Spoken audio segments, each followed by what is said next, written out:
On Energy and Commerce will come to order. The chair recognizes herself for an opening statement. Today we are marking up the Energy and Commerce Authorization and Oversight Plan for the 118th Congress. This is a key part of our efforts on this committee to restore trust and confidence in representative government. We have a responsibility to conduct oversight, to get answers on behalf of those we serve, and to ensure accountability so the government is responsive to the people. The government cannot betray the just powers consented to it by the governed.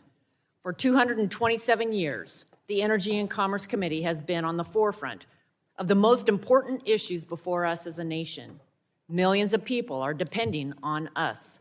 Unfortunately, today, there is this overwhelming sense that government is making lives harder for people with more inflation, more spending, higher energy costs, higher medical bills, and more crime.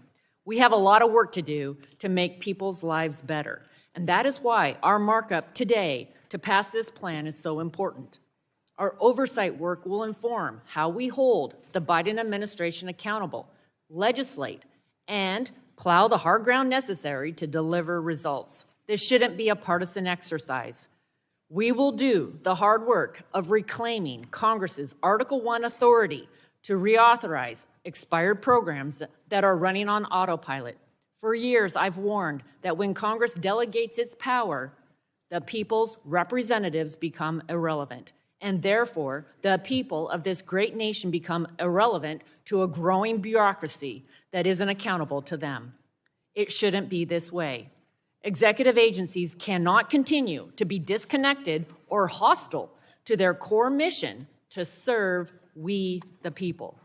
Across the board, we have a lot of work to do. Our robust oversight agenda is just the beginning.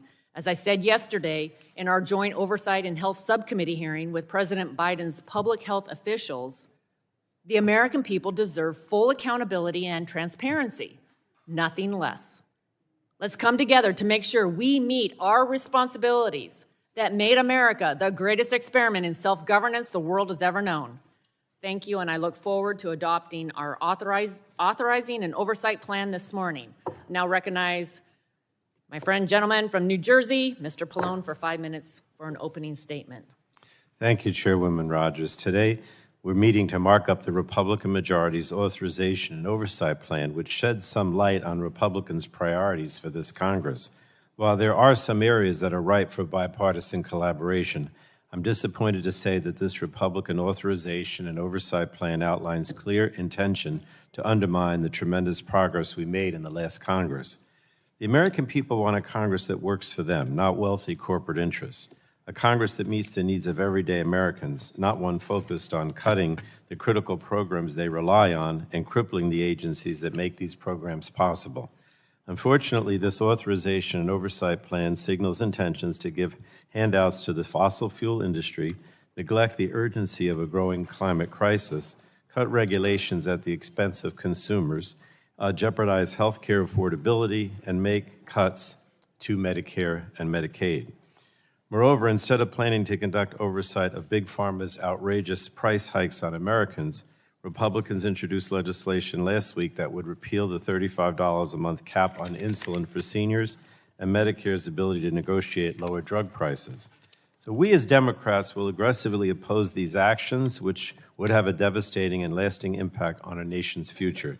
So today we'll be offering some amendments to help get this plan back on track, and I hope my Republican colleagues will support these efforts. And again, I thank Chairwoman Rogers. Thank you in particular for postponing this oversight plan till today, so we actually did have an opportunity to read it and come up with these amendments. And I yield back. Thank you. Are there any further opening statements?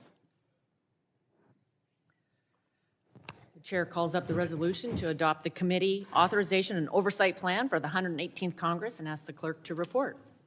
Authorization and Oversight Plan of the Committee on Energy and Commerce, U.S. House of Representatives, 118th Congress. Without objection, the first reading of the resolution is dispensed with. The resolution will be open for amendment at any point. Are there amendments? For what purpose does the lady from Michigan seek recognition? To offer an amendment. recognized. DC 7, Amendment 7. Clerk will report the amendment.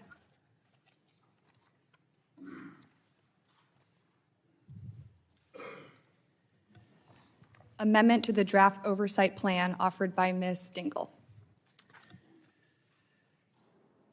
Is there discussion of the amendment? Lady from Michigan recognized for 5 minutes. Thank you, Madam Chair. I offer my amendment to ensure that this committee continues its leadership in promoting robust fuel economy standards.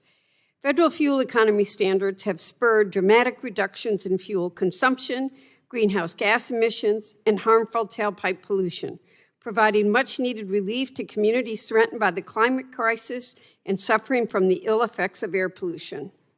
Strong standards have saved consumers billions of dollars at the pump and spurred investment, innovation, and job creation in the automobile industry, helping the United States develop a technological advantage over international competitors.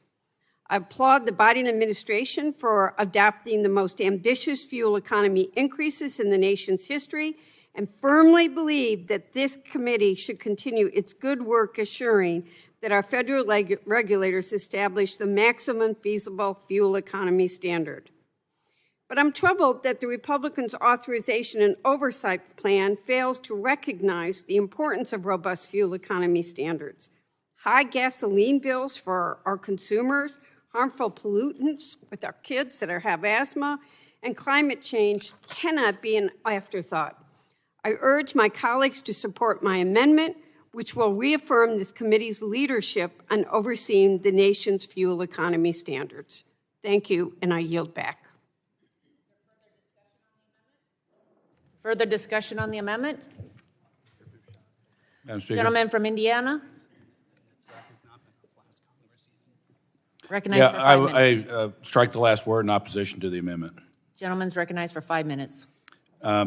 Just to point out that NHTSA wasn't discussed in the last Congress as it relates to this issue, and I think the amendment will be redundant. We always have a robust discussion about fuel economy standards in the country, and I do want to thank my colleagues on the other side of the aisle for offering the amendment, but you know, we didn't have any NHTSA oversight for the last 4 years, and they had the gavel. The last time the committee conducted a NHTSA oversight hearing was on February 14th, 2018, when Republicans were in charge. I think if my colleagues were focused on conducting oversight on NHTSA, then why didn't we hear from them in the last Congress? So I think it's a valid concern, but then again, you know, at this point, I don't see that adding this to the oversight plan is necessary, and I urge my colleagues to vote no on this amendment. I yield back. Would the gentleman yield? Yes. Okay. I'm concerned. This is like totally unscripted, so I'll probably get killed. We're going to have, as we're moving into electric vehicles, we've got NHTSA and we've got EPA. And this committee has jurisdiction over both. And I think the role that we have to play in a very bipartisan way as this is playing out is going to be one of the most critical things we do for the next 2 years. And I say that as a car girl. Reclaiming my time. I don't disagree with that statement, but I think that adding this amendment to the oversight plan is not necessary, and I urge a no vote. I yield back. Is there further discussion?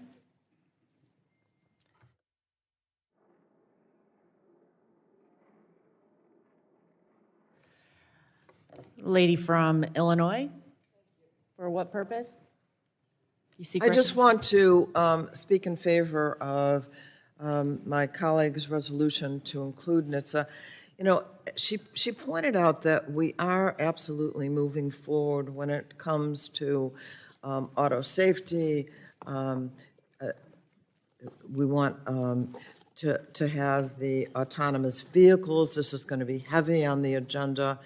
This is not, the importance of this amendment is to make sure that all of the resources that we have to help us move forward together in a bipartisan way makes a whole lot of sense. And NHTSA definitely is going to, can have a very important and helpful way for us. This isn't any kind of a gotcha idea. This is a help for all of us to move forward on the important issues that we're going to have. And NHTSA maybe should have been included in the past, but now I think certainly should be included going forward. So I want to speak in favor of the Congresswoman's amendment. Is there any further discussion? If there's no further discussion, the vote occurs on the amendment. All those in favor signify by saying aye. Aye. Those opposed, no? No. The noes have it. I would ask for a recorded vote, Madam Chair. Gentlemen request a recorded vote. Clerk will call the roll. Mr. Burgess. Mr. Latta. Mr. Latta votes no. Mr. Guthrie. Mr. Guthrie votes no. Mr. Griffith. Mr. Griffith votes no. Mr. Bilirakis. Mr. Bilirakis votes no. Mr. Johnson. Mr. Johnson votes no. Mr. Bouchon. Mr. Bouchon votes no. Mr. Hudson. No. Mr. Hudson votes no. Mr. Wahlberg. Mr. Wahlberg votes no. Mr. Carter. Mr. Carter votes no. Mr. Duncan. Mr. Duncan votes no. Mr. Palmer. Mr. Palmer votes no. Mr. Dunn. Mr. Dunn votes no. Mr. Curtis. Mr. Curtis votes no. Ms. Lesko. Ms. Lesko votes no. Mr. Pence. Mr. Pence votes no. Mr. Crenshaw. Mr. Crenshaw votes no. Mr. Joyce. Mr. Joyce votes no. Mr. Armstrong. Mr. Armstrong votes no. Mr. Weber. Mr. Weber votes no. Mr. Allen. Mr. Allen votes no. Mr. Balderson. Mr. Balderson votes no. Mr. Fulcher. Mr. Fulcher votes no. Mr. Pfluger. Ms. Harshbarger. Ms. Harshbarger votes no. Ms. Miller-Meeks. Ms. Kamick. Ms. Kamick votes no. Mr. Olbernolte. Mr. Olbernolte votes no. Mr. Pallone. Mr. Pallone votes aye. Ms. Eschew. Ms. DeGette. Ms. DeGette votes aye. Ms. Schakowsky. Ms. Schakowsky votes aye. Ms. Matsui. Ms. Matsui votes aye. Ms. Castor. Mr. Sarbanes. Mr. Tonko. Ms. Clark. Ms. Clark votes aye. Mr. Cardenas. Mr. Cardenas votes aye. Mr. Ruiz. Mr. Peters. Ms. Dingell. Ms. Dingell votes aye. Mr. Veasley. Ms. Custer. Ms. Kelly. Ms. Kelly votes aye. Ms. Barragan. Ms. Barragan votes aye. Ms. Blunt-Rochester. Ms. Blunt-Rochester votes aye. Mr. Soto. Ms. Craig. Ms. Schreier. Ms. Trahan. Ms. Trahan votes aye. Ms. Fletcher. Ms. Fletcher votes aye. Chair Rogers. Chair Rogers votes no.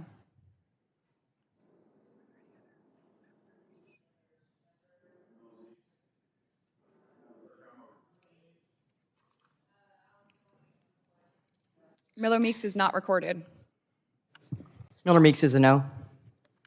Ms. Miller-Meeks votes no. Mr. Veasley is not recorded. Mr. Veasley votes aye.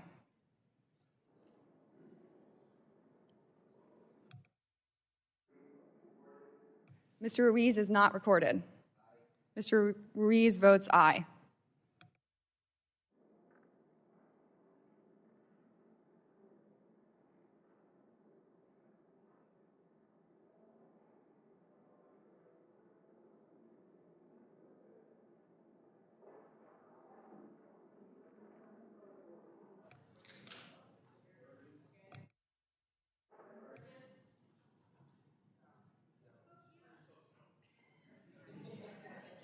Mr. Burgess votes no.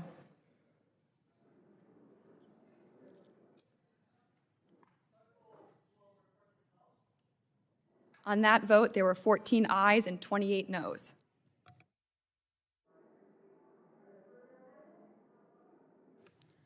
Madam Chair, I have an amendment at the desk. From California, clerk will report the amendment. Amendment is Cat 2.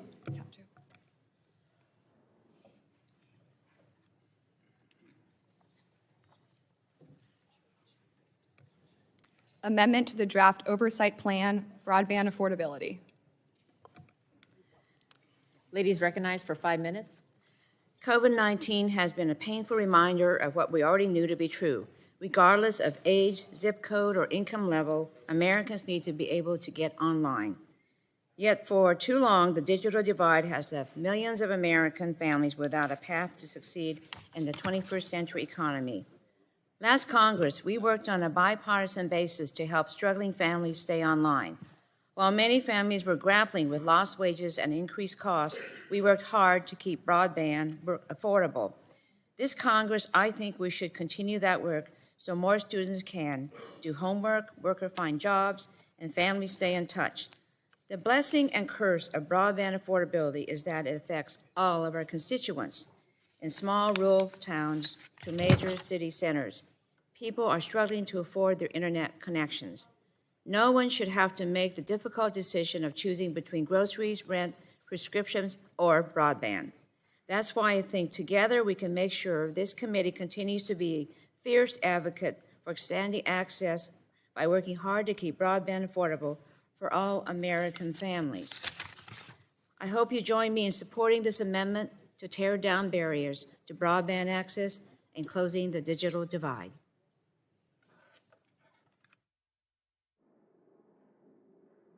Is there further discussion on the amendment? Madam Chair, I move to strike the last word. Dr. Joyce is recognized for 5 minutes. This amendment raises important issues for the committee to oversee and investigate, and we already have committed to doing so in our plan. So this amendment is unnecessary. The committee outlined its commitment to oversight of the pandemic-era programs that Congress created, such as the Affordable Connectivity Program and the Emergency Connectivity Fund. We will also closely monitor implementation of the IIJA programs and other programs at NTIA, including BEAD program, the Digital Equity programs, and the Tribal Broadband and Connecting Minority Community programs. We will exercise oversight over all aspects of these programs to ensure that there is no waste, fraud, or abuse from anyone involved, and that funds are appropriately targeted to those who need it. Given that we already have committed to what this amendment proposes, there is no need to add it. I urge a no vote and yield back. Is there further discussion on the amendment?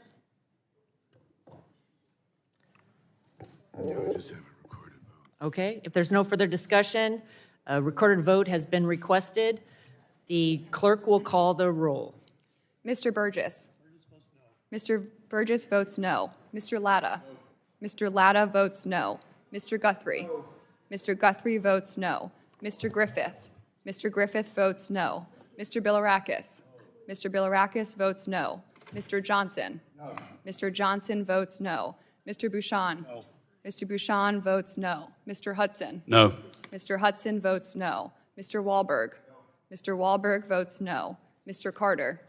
Mr. Carter votes no. Mr. Duncan. Mr. Duncan votes no. Mr. Palmer. Mr. Palmer votes no. Mr. Dunn. Mr. Dunn votes no. Mr. Curtis. Mr. Curtis votes no. Ms. Lesko. Ms. Lesko votes no. Mr. Pence. Mr. Pence votes no. Mr. Crenshaw. No. Mr. Crenshaw votes no. Mr. Joyce. Mr. Joyce votes no. Mr. Armstrong. Mr. Armstrong votes no. Mr. Weber. No. Mr. Weber votes no. Mr. Allen. Mr. Allen votes no. Mr. Balderson. Mr. Balderson votes no. Mr. Fulcher. Mr. Fulcher votes no. Mr. Pfluger. Mr. Pfluger votes no. Ms. Harshbarger. Ms. Harshbarger votes no. Ms. Miller-Meeks. Ms. Miller-Meeks votes no. Ms. Kamick. Ms. Kamick votes no. Mr. Olbernolte. Mr. Olbernolte votes no. Mr. Pallone. Pallone votes aye. Mr. Pallone votes aye. Ms. Eshoo. Ms. DeGette. Ms. DeGette votes aye. Ms. Schakowsky. Ms. Schakowsky votes aye. Ms. Matsui. Ms. Matsui votes aye. Ms. Castor. Mr. Sarbanes. Aye. Mr. Sarbanes votes aye. Mr. Tonko. Aye. Mr. Tonko votes aye. Ms. Clark. Ms. Clark votes aye. Mr. Cardenas. Mr. Cardenas votes aye. Mr. Ruiz. Mr. Ruiz votes aye. Mr. Peters. Ms. Dingell. Ms. Dingell votes aye. Mr. Veasley. Ms. Custer. Ms. Kelly. Ms. Kelly votes aye. Ms. Barragon. Ms. Barragon votes aye. Ms. Blunt-Rochester. Ms. Blunt-Rochester votes aye. Mr. Soto. Ms. Craig. Ms. Schreier. Ms. Schreier votes aye. Ms. Trahan. Ms. Trahan votes aye. Ms. Fletcher. Ms. Fletcher votes aye. Chair Rogers. No. Chair Rogers votes no. Mr. Vesey? Mr. Veasley is not recorded. Mr. Veasley votes aye.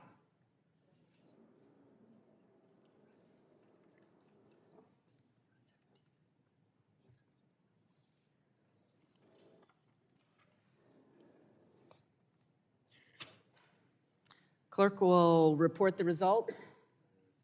Chair Rogers, on that vote, there were 17 ayes and 29 noes. The amendment is not agreed to. Are there further amendments?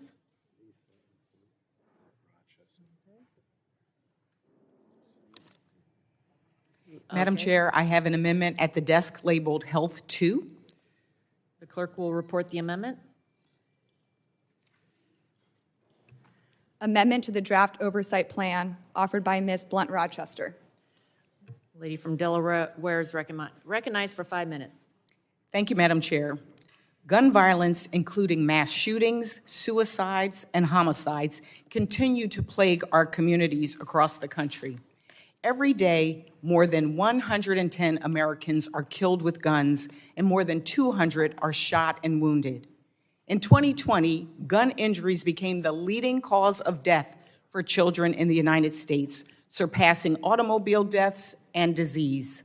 And in 2022, overall, there were 648 mass shootings in which 4 or more people were killed or injured.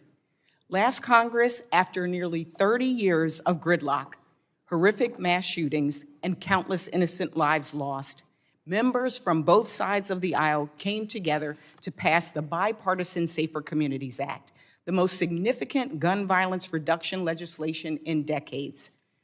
But there is a lot more work to be done to end America's gun violence epidemic and build a safer future for families across our country.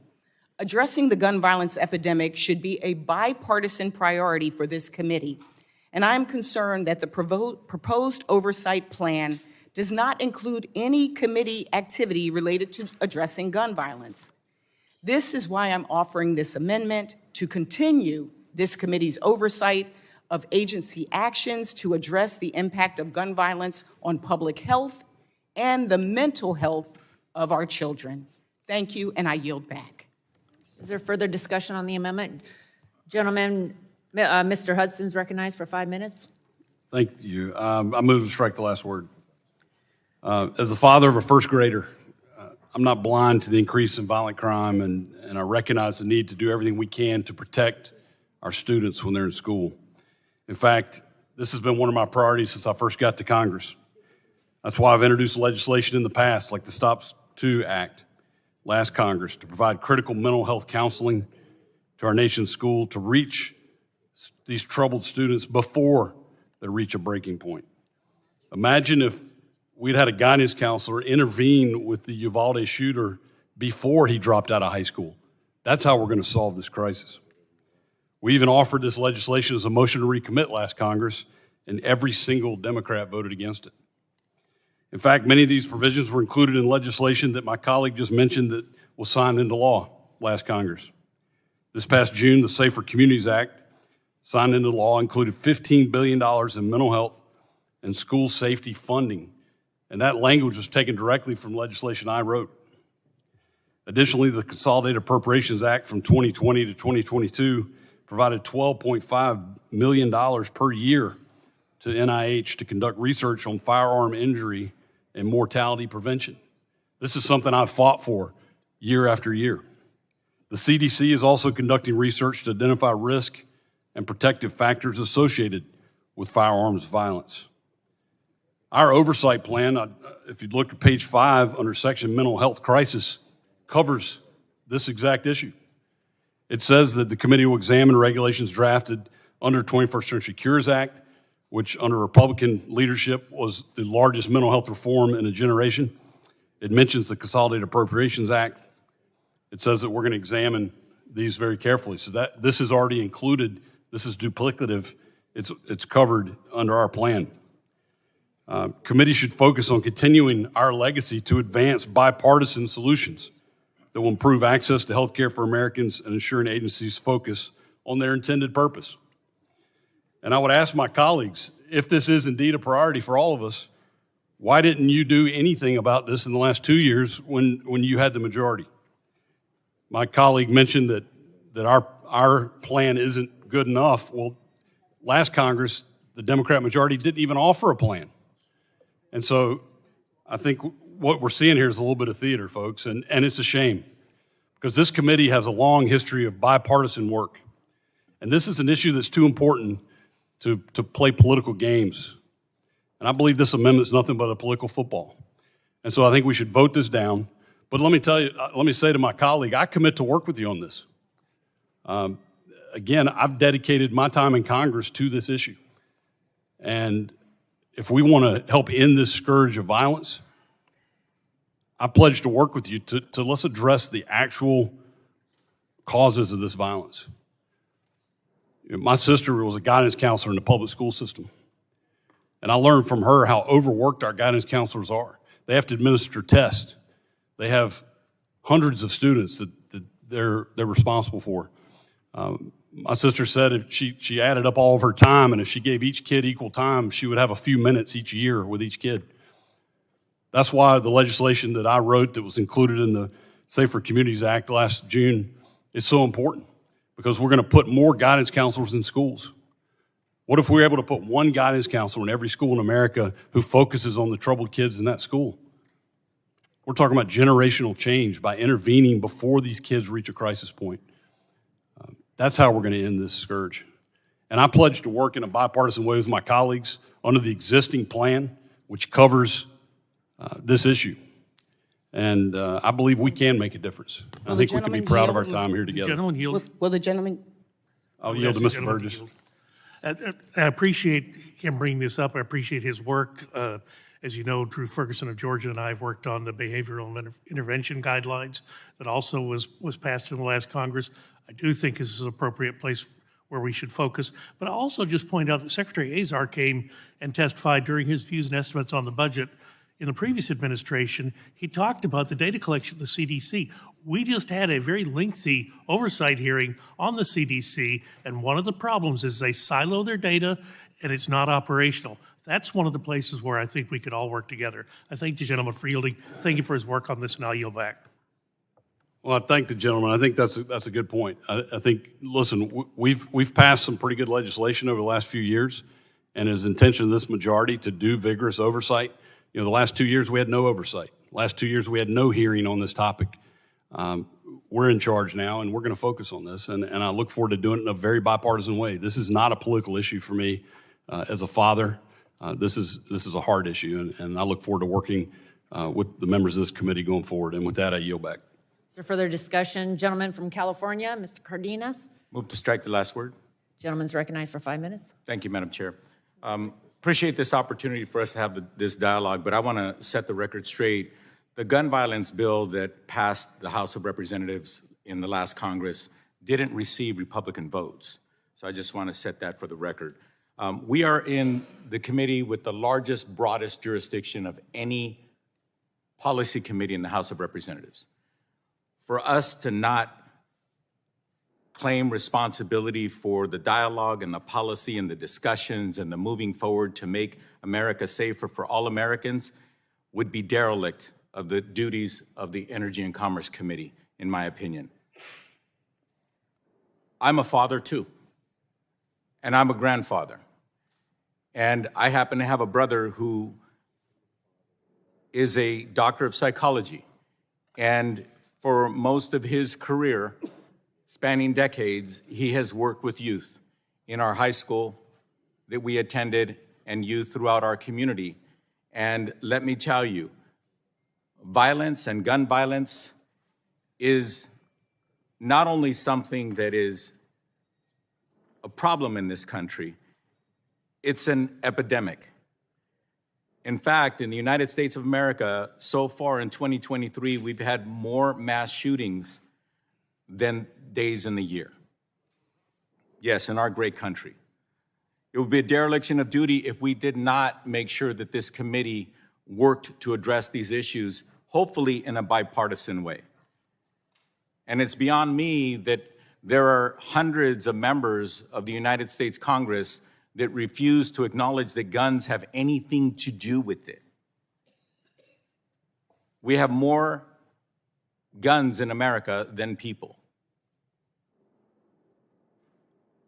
We have more deaths by gun violence in the United States of America than some countries who've been at war and civil war. In the United States of America, we lose more lives to gun violence than almost any country on the planet. And we are the United States Congress. We are the House of Representatives. We are the Energy and Commerce Committee. And it is incumbent upon us to recognize our responsibility to make sure that our streets are safer. Yes, for our children and our grandchildren and for generations to come. This is a health issue, ladies and gentlemen, a physical health by the lives that are taken and mental health by the lives that are left behind when these tragic incidences take place in numbers that are shocking, but yet at the same time numbing. There's a lot more that I'd like to say, but I just want to ask the maker of the motion if she would like the remainder of my time.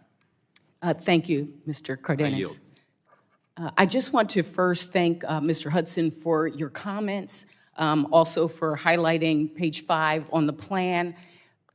But I guess I go back to what our chairwoman, McMorris Rogers, said, that we as a committee have a responsibility. We just passed bipartisan legislation because we are all feeling the impacts of gun violence in our communities.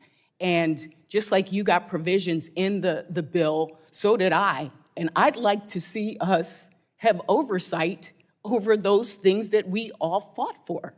And so that's why I made put the amendment forward, because I feel that this needs to be front and center.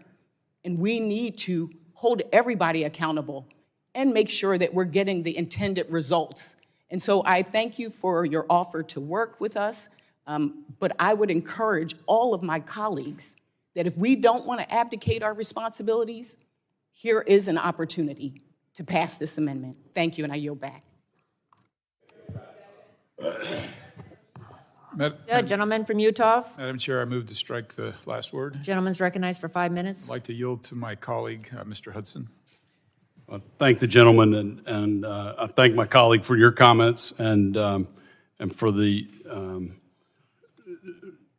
intention of your amendment. I know where your heart is. You and I have worked together on a lot of issues. We're going to work together a lot in the future. And I think that this committee really can make a difference on this issue. I think we really can have an impact. I think we've got to stop lecturing each other on how bad the problem is, because we all understand that. We're all parents and grandparents, and we all seriously want to end this scourge. And so I appreciate the intent. I just still contend that it's duplication because it's in our plan. It is our intent to address this. And so I would just ask my colleagues to vote no on this amendment, but look forward to working with you going forward. And with that, I'll yield back. Does anyone else seek recognition? Would the gentleman yield? I will, yes, I'll yield my time. Thank you so much. Okay. I'm looking at the plan, and on page 5, it does mention the mental health crisis, but I don't see anywhere in here about the bipartisan bill we just passed or gun violence. And that's why I put forward this amendment, truly in good faith to my colleagues. And I hope that, again, this may be a test for us to see, is this really about our responsibilities and our work here in this committee and our focus on the fact that this truly is a public health crisis. We actually did our job and passed something, and now we need to have accountability.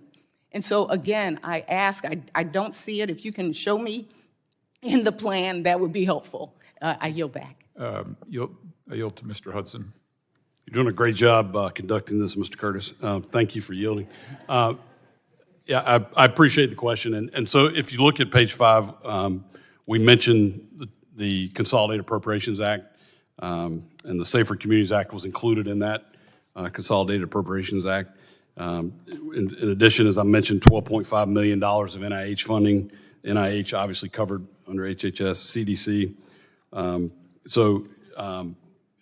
And I don't mean this in a nasty way at all, but your side didn't even offer a plan when you last Congress, and so this is the way the plans work. Well, we don't put everything specifically. We don't list the hearings we're going to hold in the plan, but all I can tell you is you've got my commitment to work on this. I applaud the chairwoman for this very exhaustive and very good plan that she's put before the committee, and I just can tell you that it's covered, and you've got our commitment to work on it. I don't know how else further to assure you, but will the gentleman yield? I'll yield back to Mr. Curtis. With all due I respect. have one statement. Okay, I will yield to the Thank you, gentlewoman. Mr. Curtis. Briefly. The last statement is that we just passed this legislation this year, in 2022. So I just respectfully ask my colleagues to think seriously about the addition of this amendment and consider it, because I feel it's missing in the plan. We all agree gun violence is a problem. Here's an opportunity. Thank you, Mr. Curtis, and I yield back. To my two colleagues, I yield back to the chair. Gentleman yields. Is there further discussion on the amendment? Recorded vote has, if there's no further discussion, the vote occurs on the amendment. A recorded vote has been requested. The clerk will call the roll. Mr. Burgess. Votes no. Mr. Burgess votes no. Mr. Latta. No. Mr. Latta votes no. Mr. Guthrie. Mr. Griffith. Mr. Guthrie votes no. Mr. Griffith. Mr. Griffith votes no. Mr. Bilirakis. Mr. Bilirakis votes no. Mr. Johnson. No. Mr. Johnson votes no. Mr. Bouchon. No. Mr. Bouchon votes no. Mr. Hudson. No. Mr. Hudson votes no. Mr. Wahlberg. Mr. Wahlberg votes no. Mr. Carter. Mr. Carter votes no. Mr. Duncan. Mr. Duncan votes no. Mr. Palmer. Mr. Palmer votes no. Mr. Dunn. Mr. Dunn votes no. Mr. Curtis. Mr. Curtis votes no. Ms. Lesko. Ms. Lesko votes no. Mr. Pence. Mr. Pence votes no. Mr. Crenshaw. Mr. Joyce. Mr. Joyce votes no. Mr. Armstrong. Mr. Armstrong votes no. Mr. Weber. Mr. Weber votes no. Mr. Allen. Mr. Allen votes no. Mr. Balderson. Mr. Balderson votes no. Mr. Fulcher. Mr. Fulcher votes no. Mr. Pfluger. Mr. Pfluger votes no. Ms. Harshbarger. Ms. Harshbarger votes no. Ms. Miller-Meeks. Ms. Miller-Meeks votes no. Ms. Kamick. Ms. Kamick votes no. Mr. Olbernolte. Mr. Olbernolte votes no. Mr. Pallone. Pallone votes aye. Mr. Pallone votes aye. Ms. Eshoo. Ms. DeGette. Ms. DeGette votes aye. Ms. Schakowsky. Ms. Matsui. Ms. Matsui votes aye. Ms. Castor. Mr. Sarbanes. Aye. Mr. Sarbanes votes aye. Mr. Tonko. Aye. Mr. Tonko votes aye. Ms. Clark. Ms. Clark votes aye. Mr. Cardenas. Mr. Cardenas votes aye. Mr. Ruiz. Mr. Ruiz votes aye. Mr. Peters. Mr. Peters votes aye. Ms. Dingell. Ms. Dingell votes aye. Mr. Veazey. Mr. Veazey votes aye. Ms. Custer. Ms. Kelly. Ms. Kelly votes aye. Ms. Barragon. Ms. Barragon votes aye. Ms. Blunt-Rochester. Aye. Ms. Blunt-Rochester votes aye. Mr. Soto. Ms. Craig. Ms. Schreier. Ms. Schreier votes aye. Ms. Trahan. Ms. Trahan votes aye. Ms. Fletcher. Ms. Fletcher votes aye. Chair Rogers. No? Chair Rogers votes no.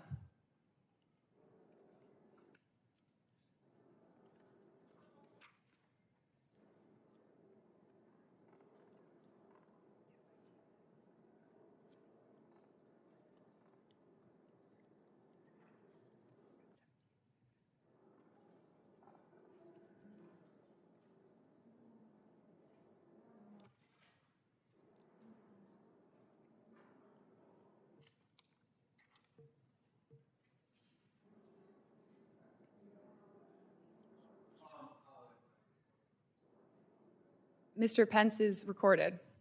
Yeah. As aye.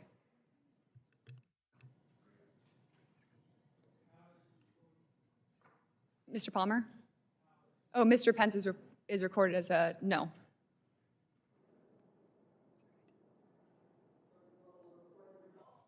We'll report the result. Chair Rogers, on that vote, there were 17 ayes and 28 noes. The amendment is not agreed to. Are there further amendments? Lady from Delaware, for what purpose do you seek recognition? Madam Chair, I have an amendment at the desk labeled E and E8, Energy, Workforce, and Diversity. Clerk will report the amendment.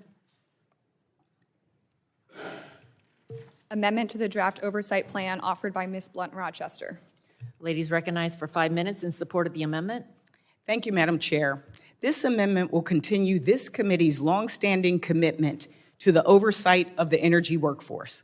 Specifically, the committee should focus on the transition to clean energy economy and the need for a skilled workforce to help move towards a cleaner and more sustainable energy future. We must continue to work together as a committee to promote diversity across the clean energy workforce and work to ensure that members of tribal nations, women, veterans, and people of color have access to good-paying union jobs across the clean energy sector. As renewable energy jobs continue to expand and evolve, it is more important than ever that we focus on ways to build a skilled and more representative workforce. I urge my colleagues to join me in supporting this amendment, and I yield back. Is there further discussion on the amendment? Madam Chair? Mr. Armstrong, recognized for 5 minutes. Thank you. This amendment seeks to change the oversight plan with specific provisions related to energy workforce. This is a messaging amendment that is not needed. It is already covered under the oversight plan. The current energy and environment sections of this plan, which continue the framework agreed upon by the minority in the past Congress when Republicans were in charge, more than adequately cover matters involving all workforce development and our energy future. The language in our plan is expansive and sufficient to include oversight of all of the energy workforce, regardless of demographics or the type of energy. While recognizing the impact on traditional energy employment, the amendment offered seeks only to focus on the need for a skilled workforce in the areas of renewable energy, energy efficiency, and storage. It leaves out critical industries like nuclear and oil and gas workforce. Republicans believe in an all-of-the-above energy strategy for our future, which is why our plan is broad enough to include all sources and their respective workforces. We have important work to do this Congress. The committee can best do that work with bipartisan oversight. Building a skilled energy workforce for America has been a bipartisan issue in the past, and I hope we can get back to work on that.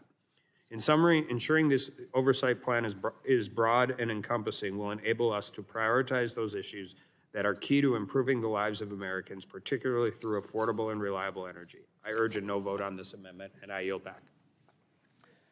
Ranking member is recognized for 5 minutes on the amendment. Thank you, Madam Chair. We've heard during the full committee hearing we held last week and during this week's joint subcommittee hearing from members on both sides of the aisle that developing our energy workforce is a priority both sides of the aisle agree upon. In the last few Congresses, we saw bipartisan efforts led by former Energy Subcommittee Chairman Rush and also Representative Hudson again to get a common sense solution across the finish line. And this committee needs to continue to examine how we can develop bipartisan proposals to develop our energy workforce.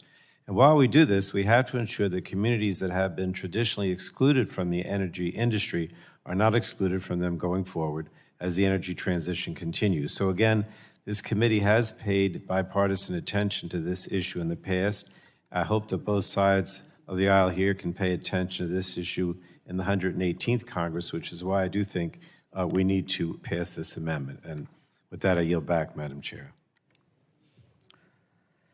Is there further discussion on the amendment? Okay, no further discussion. A recorded vote has been requested. Clerk will call the roll. Mr. Burgess. Votes no. Mr. Burgess votes no. Mr. Latta. No. Mr. Latta votes no. Mr. Guthrie.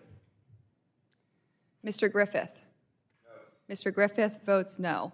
Mr. Bilirakis. Mr. Johnson. No. Mr. Johnson votes no. Mr. Bouchon. No. Mr. Bouchon votes no. Mr. Hudson. No. Mr. Hudson votes no. Mr. Wahlberg. No. Mr. Wahlberg votes no. Mr. Carter. No. Mr. Carter votes no. Mr. Duncan. Mr. Duncan votes no. Mr. Palmer. No. Mr. Palmer votes no. Mr. Dunn. No. Mr. Dunn votes no. Mr. Curtis. Mr. Curtis votes no. Ms. Lesko. Ms. Lesko votes no. Mr. Pence. Mr. Pence votes no. Mr. Crenshaw. Mr. Joyce. Mr. Armstrong. Mr. Armstrong votes no. Mr. Weber. No. Mr. Weber votes no. Mr. Allen. Mr. Allen votes no. Mr. Balderson. Mr. Balderson votes no. Mr. Fulcher. Mr. Fulcher votes no. Mr. Pfluger. Mr. Pfluger votes no. Ms. Harshbarger.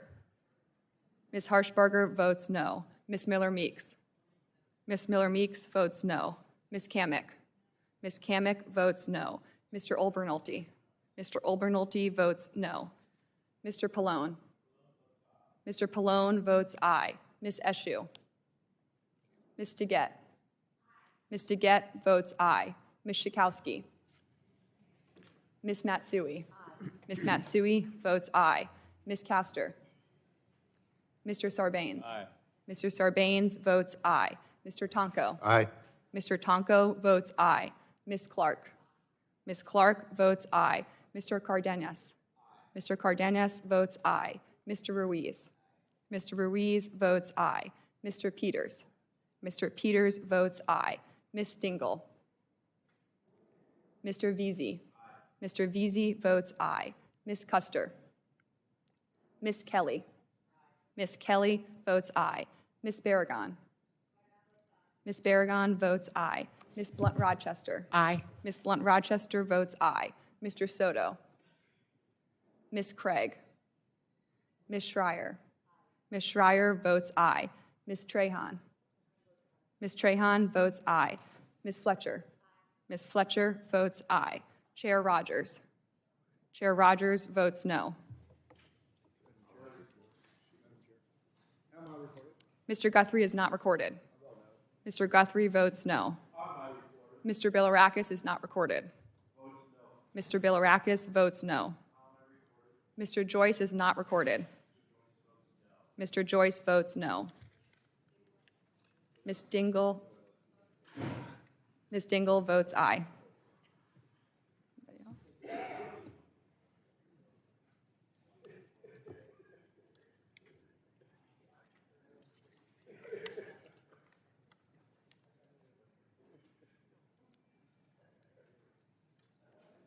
Ready? Clerk will report the result. Chair Rogers, on that vote, there were 17 ayes and 28 noes. The amendment is not agreed to. Are there further amendments?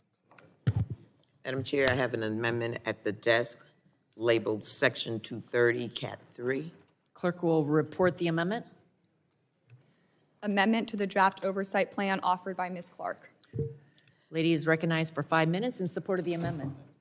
Thank you, Madam Chair. The task before us today is to improve and approve the Energy and Commerce Committee's authorization and oversight plan for the 118th Congress.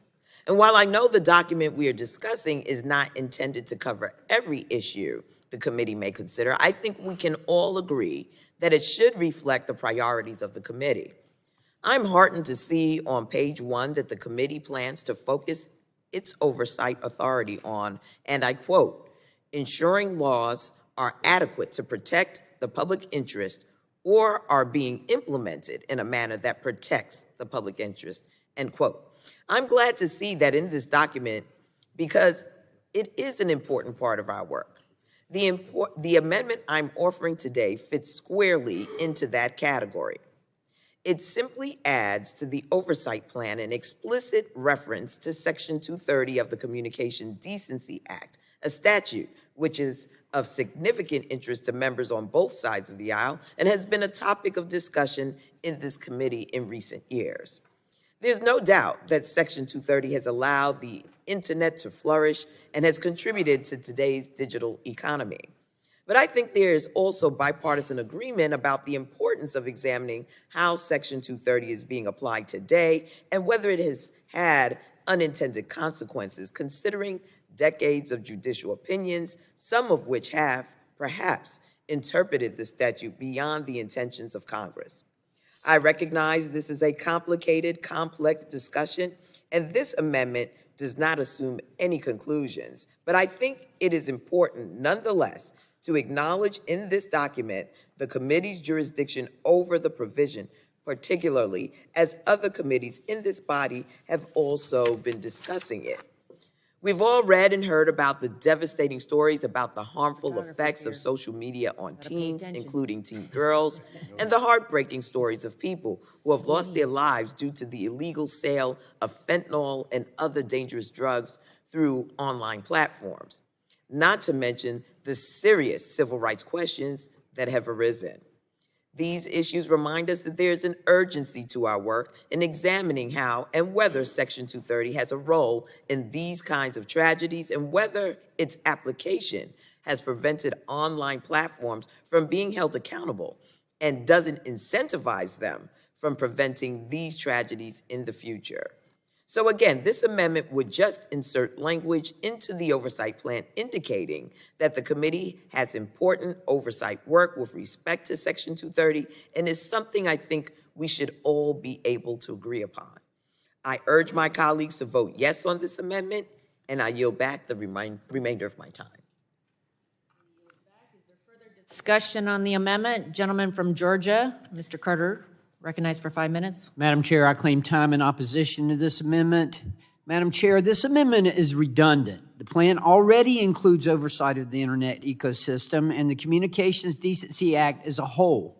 Reforming Section 230 is a top priority for committee Republicans, and we will continue to work the work we started last Congress to hold big tech accountable. We will remove Section 230 protections for big tech and subject them to liability and accountability for censoring constitutionally protected speech. The American people deserve more speech, not less. I urge a no vote on this amendment, and I yield back. Is there further discussion on the amendment? If there's no further discussion, vote occurs on the amendment. A recorded vote has been requested. The clerk will call the roll. Mr. Burgess. Votes no. Mr. Burgess votes no. Mr. Latta. No. Mr. Latta votes no. Mr. Guthrie. No. Mr. Guthrie votes no. Mr. Griffith. Votes no. Mr. Griffith votes no. Mr. Bilirakis. Mr. Bilirakis votes no. Mr. Johnson. No. Mr. Johnson votes no. Mr. Bouchon. No. Mr. Bouchon votes no. Mr. Hudson. No. Mr. Hudson votes no. Mr. Wahlberg. No. Mr. Wahlberg votes no. Mr. Carter. No. Mr. Carter votes no. Mr. Duncan. Mr. Duncan votes no. Mr. Palmer. Mr. Palmer votes no. Mr. Dunn. Mr. Dunn votes no. Mr. Curtis. Mr. Curtis votes no. Ms. Lesko. Ms. Lesko votes no. Mr. Pence. Mr. Pence votes no. Mr. Crenshaw. Mr. Joyce. Mr. Joyce votes no. Mr. Armstrong. Mr. Armstrong votes no. Mr. Weber. Mr. Weber votes no. Mr. Allen. Mr. Allen votes no. Mr. Balderson. Mr. Balderson votes no. Mr. Fulcher. Mr. Fulcher votes no. Mr. Pfluger. Mr. Pfluger votes no. Ms. Harshbarger. Ms. Harshbarger votes no. Ms. Miller-Meeks. Ms. Miller-Meeks votes no. Ms. Kamick. Ms. Kamick votes no. Mr. Olbernolte. Mr. Olbernolte votes no. Mr. Pallone. Pallone votes aye. Mr. Pallone votes aye. Ms. Eshoo. Ms. DeGette. Ms. DeGette votes aye. Ms. Schakowsky. Ms. Matsui. Ms. Matsui votes aye. Ms. Castor. Mr. Sarbanes. Mr. Sarbanes votes aye. Mr. Tonko. Aye. Mr. Tonko votes aye. Ms. Clark. Ms. Clark votes aye. Mr. Cardenas. Mr. Cardenas votes aye. Mr. Ruiz. Mr. Ruiz votes aye. Mr. Peters. Mr. Peters votes aye. Ms. Dingell. Ms. Dingell votes aye. Mr. Veazey. Mr. Veazey votes aye. Ms. Custer. Ms. Kelly.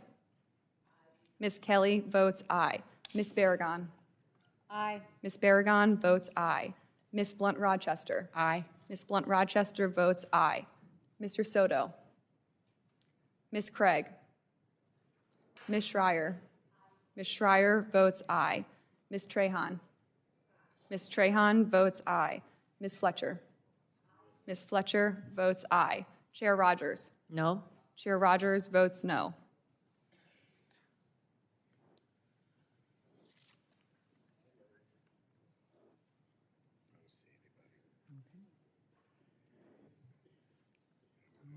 Clerk will report the result. Chair Rogers, on that vote, there were 17 ayes and 28 noes. The amendment is not agreed to. Are there further amendments? Madam Chairwoman, I have an amendment at the desk. The clerk will report the amendment. It's the amendment to the autonomous vehicles paragraph.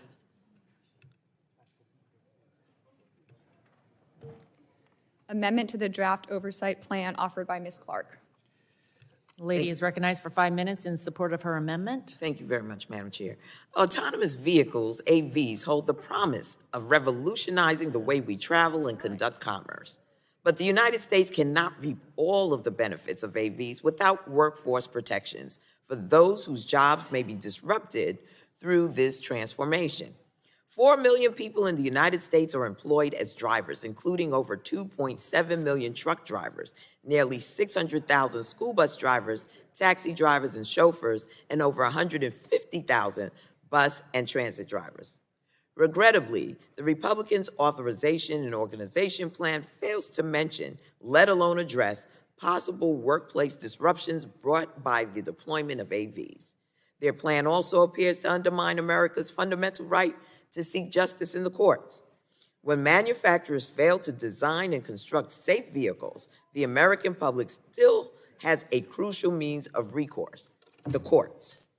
When a manufacturer cheats federal emission standards, installs faulty ignition switches, sells defective tires, installs inferior seat belts, designs fire-prone vehicles, and equips vehicles with power windows that endanger children, Americans have access to the courts.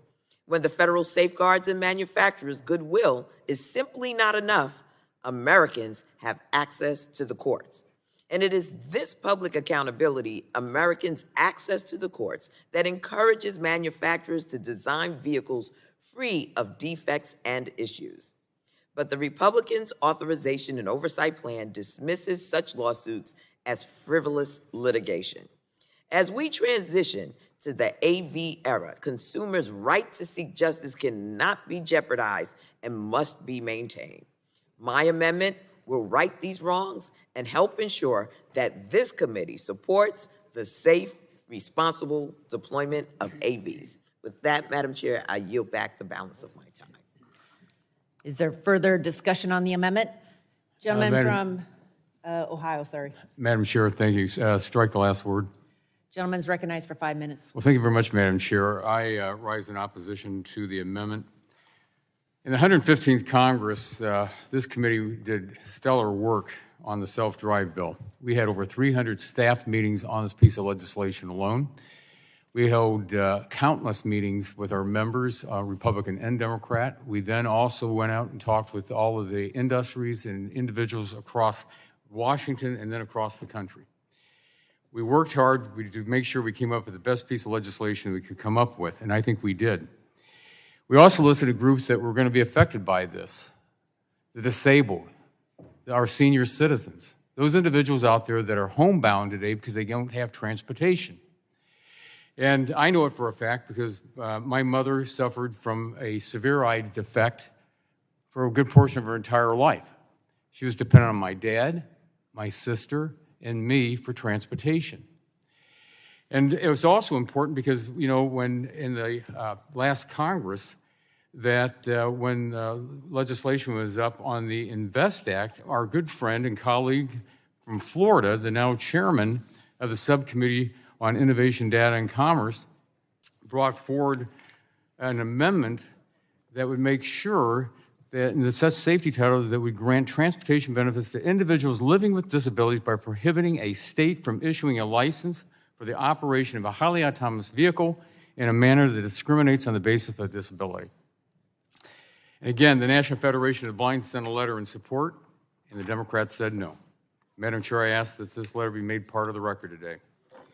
Further discussion? Oh, yes, without objection. Thank you. Also, as we worked on this legislation, it's also important to point out that, you know, we saw what the benefits would be to smart cities.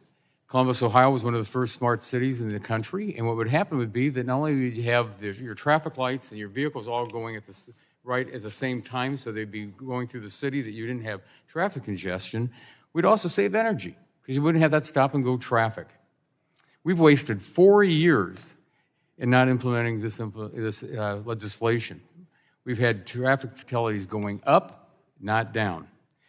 It's also reporting, we all know that 94% of all accidents occur because of driver error. We came together in this committee and passed a great piece of legislation, Republican and Democrats, and it came out unanimously. And that bill passed on the floor on a voice vote. We all know what happened over in the Senate. But let's make our roads safer and put U.S. technology truly in the driver's seat and not Chinese. Madam Chair, I urge a no vote on the amendment. Would the gentleman yield? I yield to my friend. I would like us all to support the gentlewoman from New York's amendment because I do think that it would prioritize AVs in the way that the document now does not. But I do want to say that I really think that this problem is the problem that we've been having is with the Senate. And I know it's very easy for me to expound about how bad the Senate is, but it's true. We did come together, and I think that we can come together again on this. But we're going to have to do some work over in the other body, both amongst Democrats and Republicans there, because every time we've tried to put something together, and a lot of times we've spent a lot of time on it, only to see no action in the other body. So I support this amendment. I think it's important. But I also do want to point out that we've got a lot of work to do with the Senate. They're clearly the problem here. And with that, I yield back. I thank the gentleman, and Madam Chair, I yield back the balance of my time. Is there further discussion on the amendment? Seeing none. The vote occurs on the amendment. A recorded vote has been requested. The clerk will call the roll. Mr. Burgess. Mr. Burgess votes no. Mr. Latta. No. Mr. Latta votes no. Mr. Guthrie. Mr. Guthrie votes no. Mr. Griffith. Mr. Griffith votes no. Mr. Bilirakis. Mr. Bilirakis votes no. Mr. Johnson. No. Mr. Johnson votes no. Mr. Bouchon. No. Mr. Bouchon votes no. Mr. Hudson. No. Mr. Hudson votes no. Mr. Wahlberg. Mr. Wahlberg votes no. Mr. Carter. Mr. Carter votes no.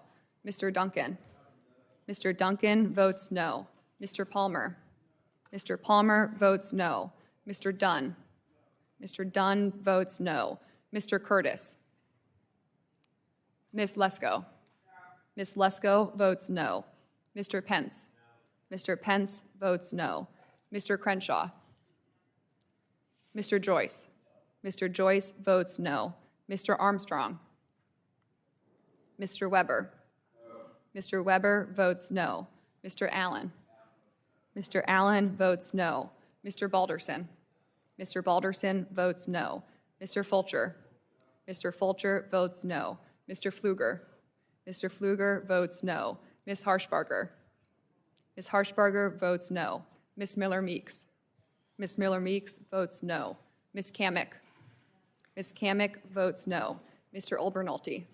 Mr. Olbernolte votes no. Mr. Pallone. Pallone votes aye. Mr. Pallone votes aye. Ms. Eshoo. Ms. DeGette. Ms. DeGette votes aye. Ms. Schakowsky. Ms. Schakowsky votes aye. Ms. Matsui. Ms. Matsui votes aye. Ms. Castor. Mr. Sarbanes. Mr. Sarbanes votes aye. Mr. Tonko. Aye. Mr. Tonko votes aye. Ms. Clark. Ms. Clark votes aye. Mr. Cardenas. Mr. Cardenas votes aye. Mr. Ruiz. Mr. Ruiz votes aye. Mr. Peters. Mr. Peters votes aye. Ms. Dingell. Ms. Dingell votes aye. Mr. Veazey. Mr. Veazey votes aye. Ms. Custer. Ms. Kelly. Ms. Kelly votes aye. Ms. Barragon. Ms. Barragon votes aye. Ms. Blunt-Rochester. Aye. Ms. Blunt-Rochester votes aye. Mr. Soto. Ms. Craig. Ms. Schreier. Ms. Schreier votes aye. Ms. Trahan. Ms. Trahan votes aye. Ms. Fletcher. Ms. Fletcher votes aye. Chair Rogers. No? Chair Rogers votes no.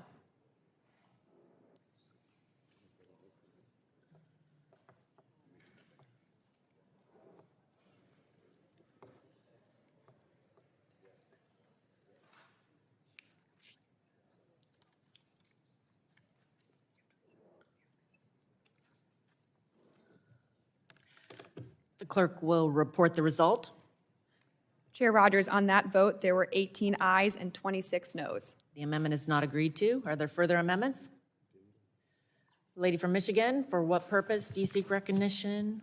Madam Chair, I have an amendment at the desk. Clerk will report the amendment. Which amendment? ENG/ENV5. Amendment to draft oversight plan offered by Ms. Dingell. Lady is recognized for 5 minutes in support of the amendment. Thank you, Madam Chair. Climate change is the existential crisis of our time. Americans are experiencing the effects of climate change in their everyday lives from one end of this country to the other. More frequent and intense weather events are having impacts on energy, water, resources, and public health.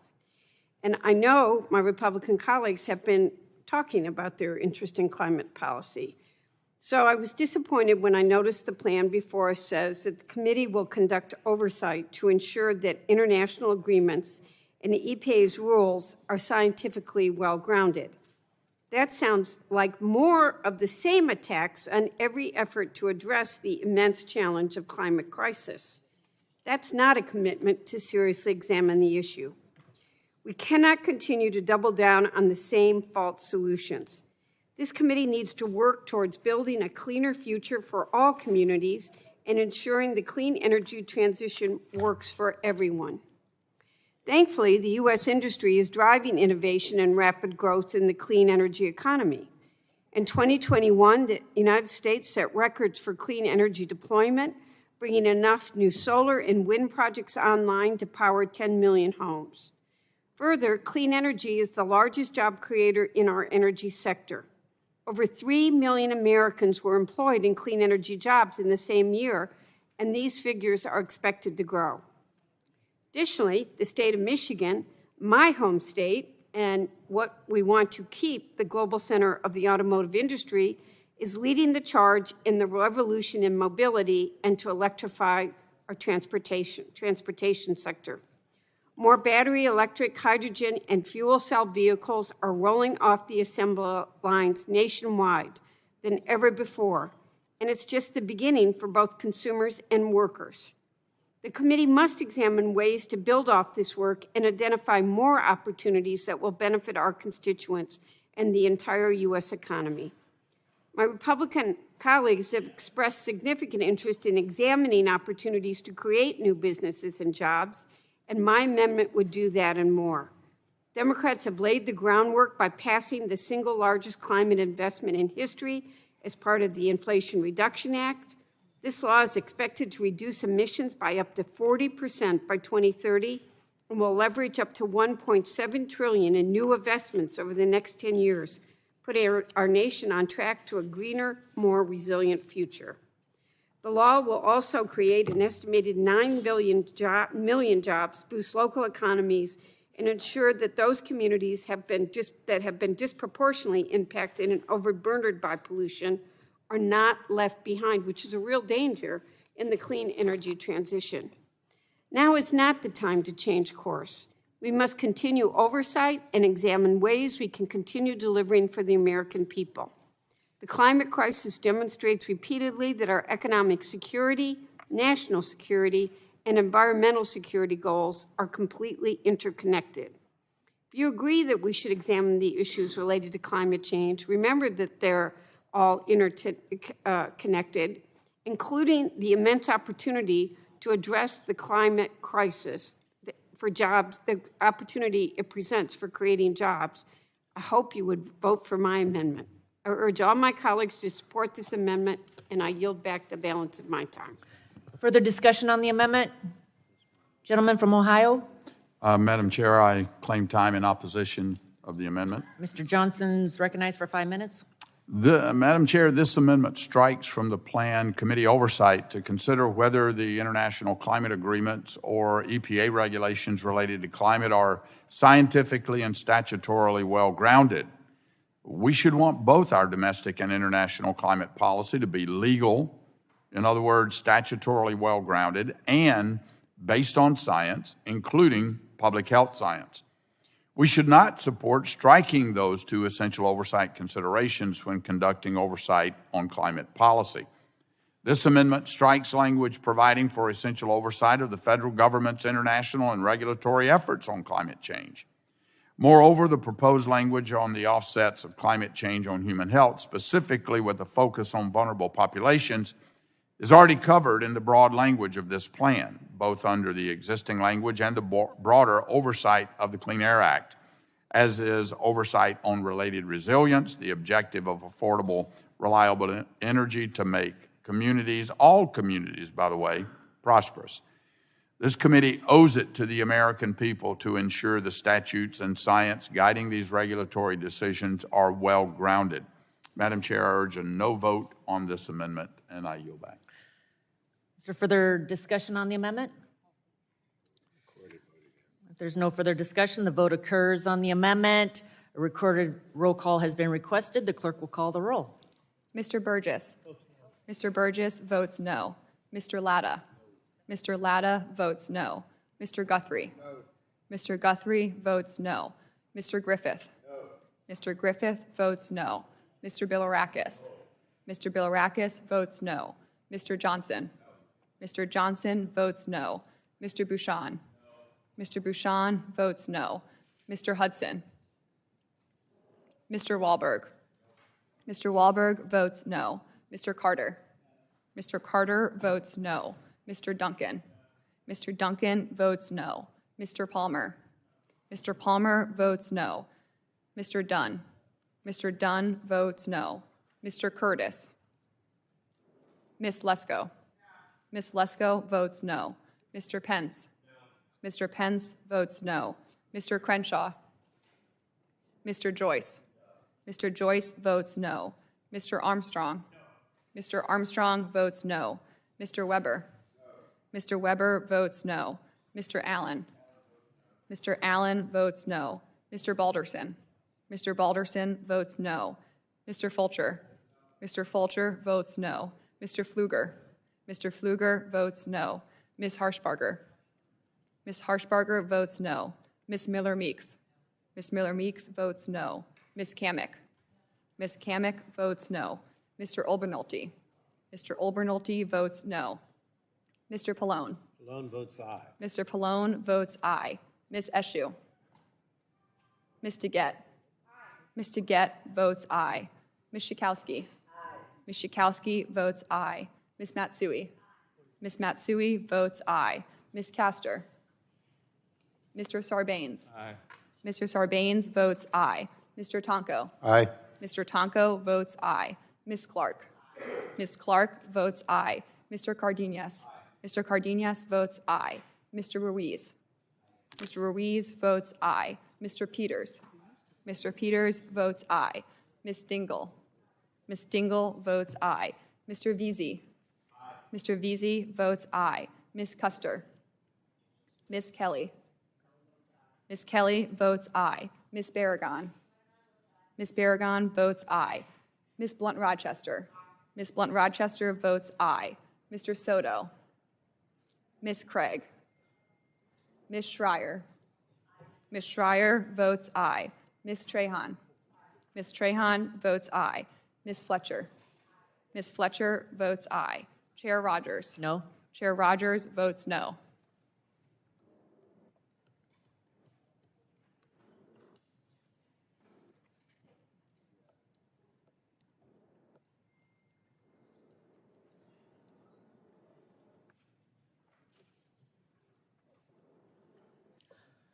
Clerk will report the result. Chair Rogers, on that vote, there were 18 ayes and 26 noes. The amendment is not agreed to. Are there further amendments? Gentleman from Pennsylvania, Mr. Tonko. New York. New York. New York. Thank you. Mr. Tonko's from New York. Gentleman's recognized. Thank you. For what purpose does the gentleman seek recognition? Okay. Thank you, Madam Chair. I have an amendment at the desk. Clerk will report the amendment. Can you clarify which amendment? Sure, it's the Energy Environment 7. Amendment to the draft oversight plan offered by Mr. Tonko. Gentleman's recognized for 5 minutes in support of his amendment. Thank you, Madam Chair. This amendment would put additional focus on our nation's drinking water systems needs, the potential to create jobs, and the danger of unregulated contaminants like PFAS. While the proposed oversight plan does mention drinking water infrastructure and regulation, I would suggest that it does not go far enough. There is much more in this committee's jurisdiction that we should examine. For decades, Congress turned a blind eye to our water system's needs. And while we were neglecting to make investments in this critical infrastructure, their financial needs ballooned. EPA's 6th Drinking Water Infrastructure Needs Survey and Assessment found that over $470 billion will be needed over the next 20 years to maintain and improve the nation's drinking water infrastructure. This estimate does not even include the cost to replace lead service lines in many communities across our country. In almost every congressional district, water systems are struggling with aging infrastructure and widespread unregulated and underregulated contaminants. Communities are spending too much money on emergency repairs and not enough on planned maintenance. It has been clear for more than a decade that the federal government needs to provide greater financial support to our state and local partners. And in the past several years, Congress has stepped up to the plate to provide historic funding for drinking water systems. The bipartisan infrastructure law included more than $50 billion for water infrastructure, including $11.7 billion to the Drinking Water State Revolving Fund, $15 billion to the Drinking Water SRF for lead service line replacement, and $4 billion to the Drinking Water SRF for emerging contaminants. Not only will these funds create jobs and protect public health, but they also included requirements to support projects in disadvantaged communities. It is incumbent upon this committee that we oversee effective implementation of these funds and ensure that the communities that need this assistance the most are able to access it. Similarly, we know water systems will need to deal with new stresses, including affordability challenges and climate-related impacts. We need to make certain that Congress is playing its part to help water systems provide affordable, reliable, and resilient service to all Americans. And finally, the proposed oversight plan calls for an examination of EPA's regulatory actions. Personally, I remain concerned by the agency's lack of action. We continue to wait for a finalized maximum contaminant level for PFOA and PFOS. We know that EPA has struggled to set national drinking water standards since the passage of the State Drinking Water Act amendments in 1996. EPA has acknowledged the problems of many of these dangerous, unregulated contaminants, such as PFOA and PFOS, but has yet to finalize any standards. Our constituents should not have to turn on the tap in fear that it may harm their families. We should examine whether EPA has the resources and authority necessary to make sure that we are continuing to guarantee safe drinking water to all Americans. I know if our committee takes a leadership role on these issues from the outset of this Congress, we can accomplish a great deal and help ensure effective implementation of the historic investments included in last Congress's bipartisan infrastructure law. I urge support of this amendment, Madam Chair, to create a more robust oversight plan for our drinking water, and with that, I yield back. Is there further discussion on the amendment? Gentleman from Ohio, Mr. Johnson, recognized for 5 minutes. Madam Chair, I claim time in opposition to the Tonko amendment. Gentleman's recognized. Madam Chair, I oppose to the extent this amendment tries to reframe and refocus the committee's entire oversight. First, it changes the title.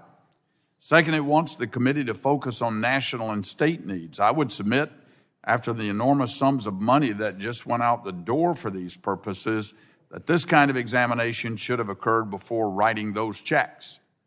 In addition, while I support the provision of safe drinking water, we cannot expect municipalities to take care of their assets if we just keep throwing federal money at them. It's not sustainable.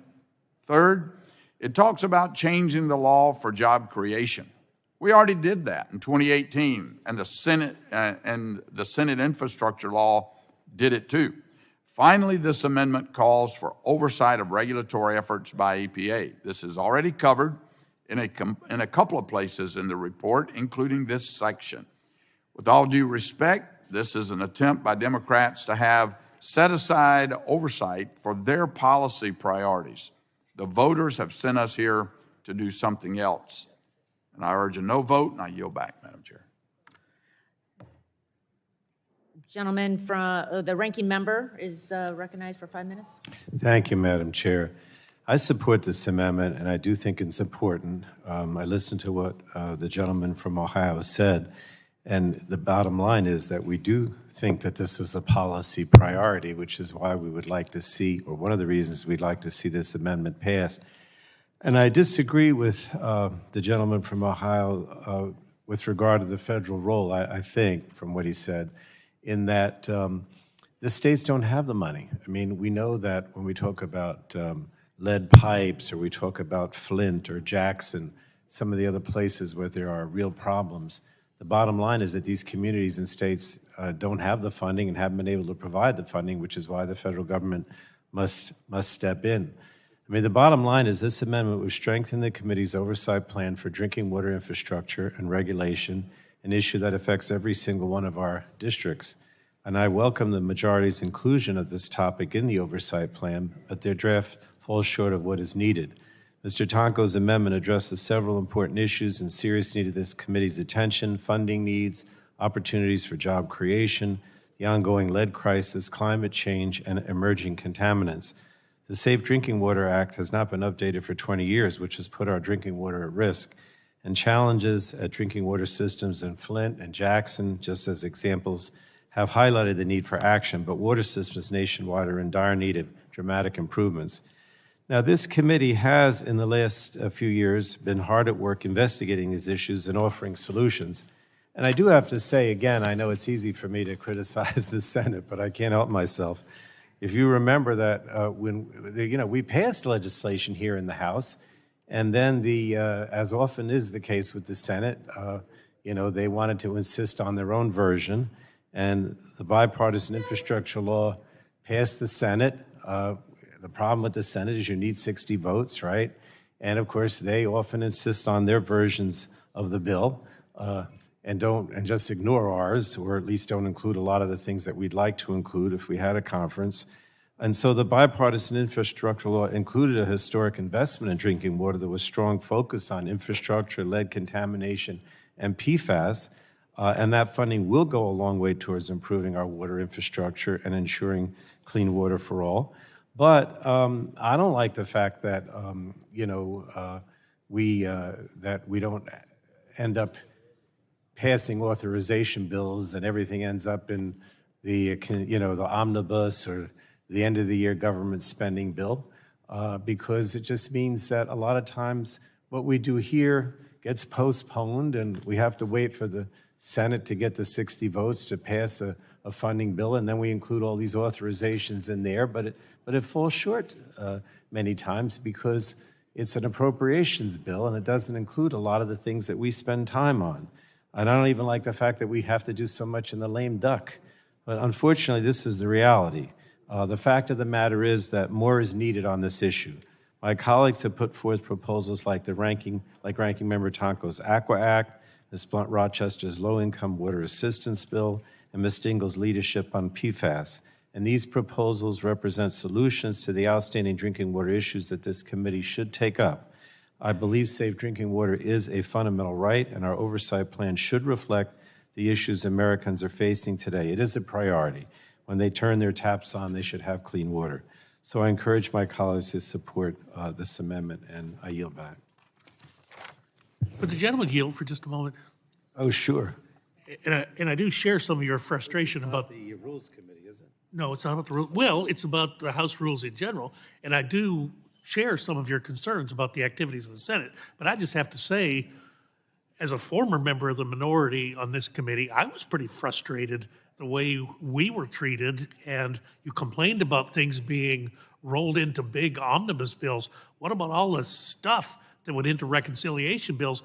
We might have thought it was a good idea, the part we were working on, but then we got no say whatsoever. So the good news for the gentleman from New Jersey is, under current House rules, you're going to see many more single-issue bills. That's thanks to Mr. Griffith, who pushed that with the Rules Committee very coherently, and he was quite convincing. And it was taken up by Republican leadership. So I just think we could look forward in the remainder of this Congress to the fact that we will have those single-issue bills, and it makes our arguments easier with the other body. Not that anything is ever easy with the other body, but we could be more straightforward. I thank the gentleman. I yield back. I don't want to cut you off, but it's not going to solve our problem with the Senate.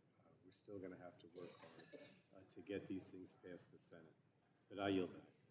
Further discussion on the amendment? Madam Chair. The Could I be gentleman from Mr. Griffith? I just want to take this opportunity in case we For what purpose we is get out the of here. gentleman recognized? If I might take a point of personal privilege. Gentleman's recognized. I have a staffer sitting in the room who's worked with me for nearly 6 years, sitting next to another former staffer, but this is the last hearing she'll be here, and I would just like to say thank you so much for all the hard work that Emily Michael has done for me and for this committee. Thank you.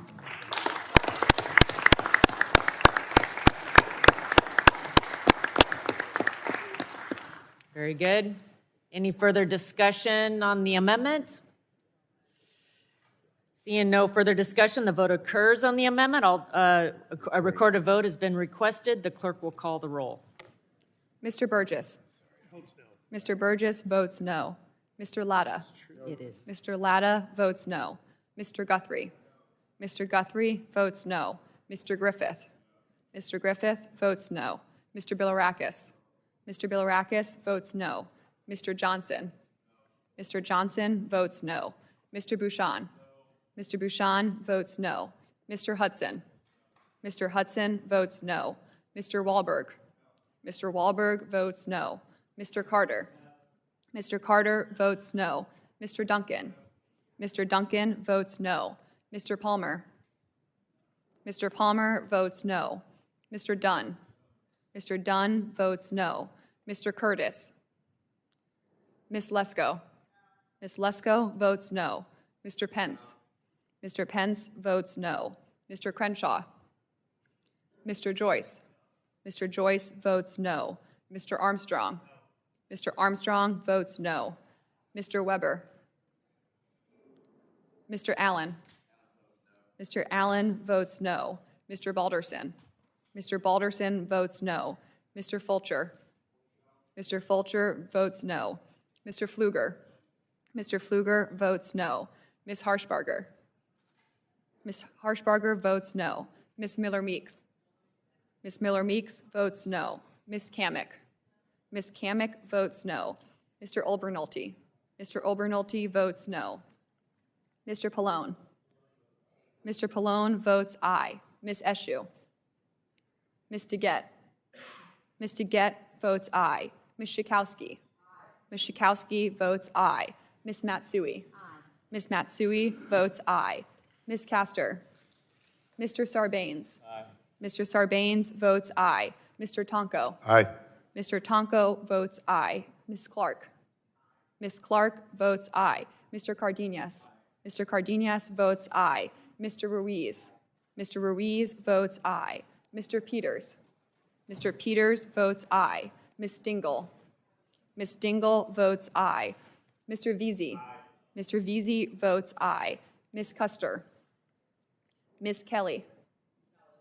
Ms. Kelly votes aye. Ms. Barragon. Ms. Blunt-Rochester. Aye. Ms. Blunt-Rochester votes aye. Mr. Soto. Ms. Craig. Ms. Schreier. Ms. Schreier votes aye. Ms. Trahan. Ms. Fletcher. Ms. Fletcher votes aye. Chair Rogers. Chair Rogers votes no.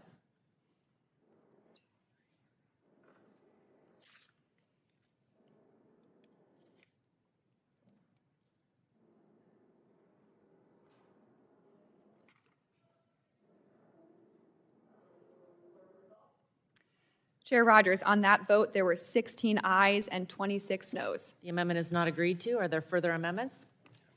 Madam Chair, I have an amendment at the Ms. desk. Kelly, for what purpose are you recognized? Madam Chair, I have an amendment at the desk. Clerk will report the amendment. Can you clarify which amendment? Health 8.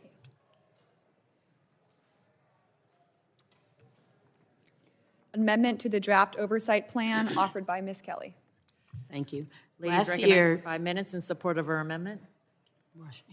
Last year, CDC released data showing that 4 in 5 pregnancy-related deaths are preventable. Black and American Indian and Alaska Native women are disproportionately more likely to die due to pregnancy-related causes.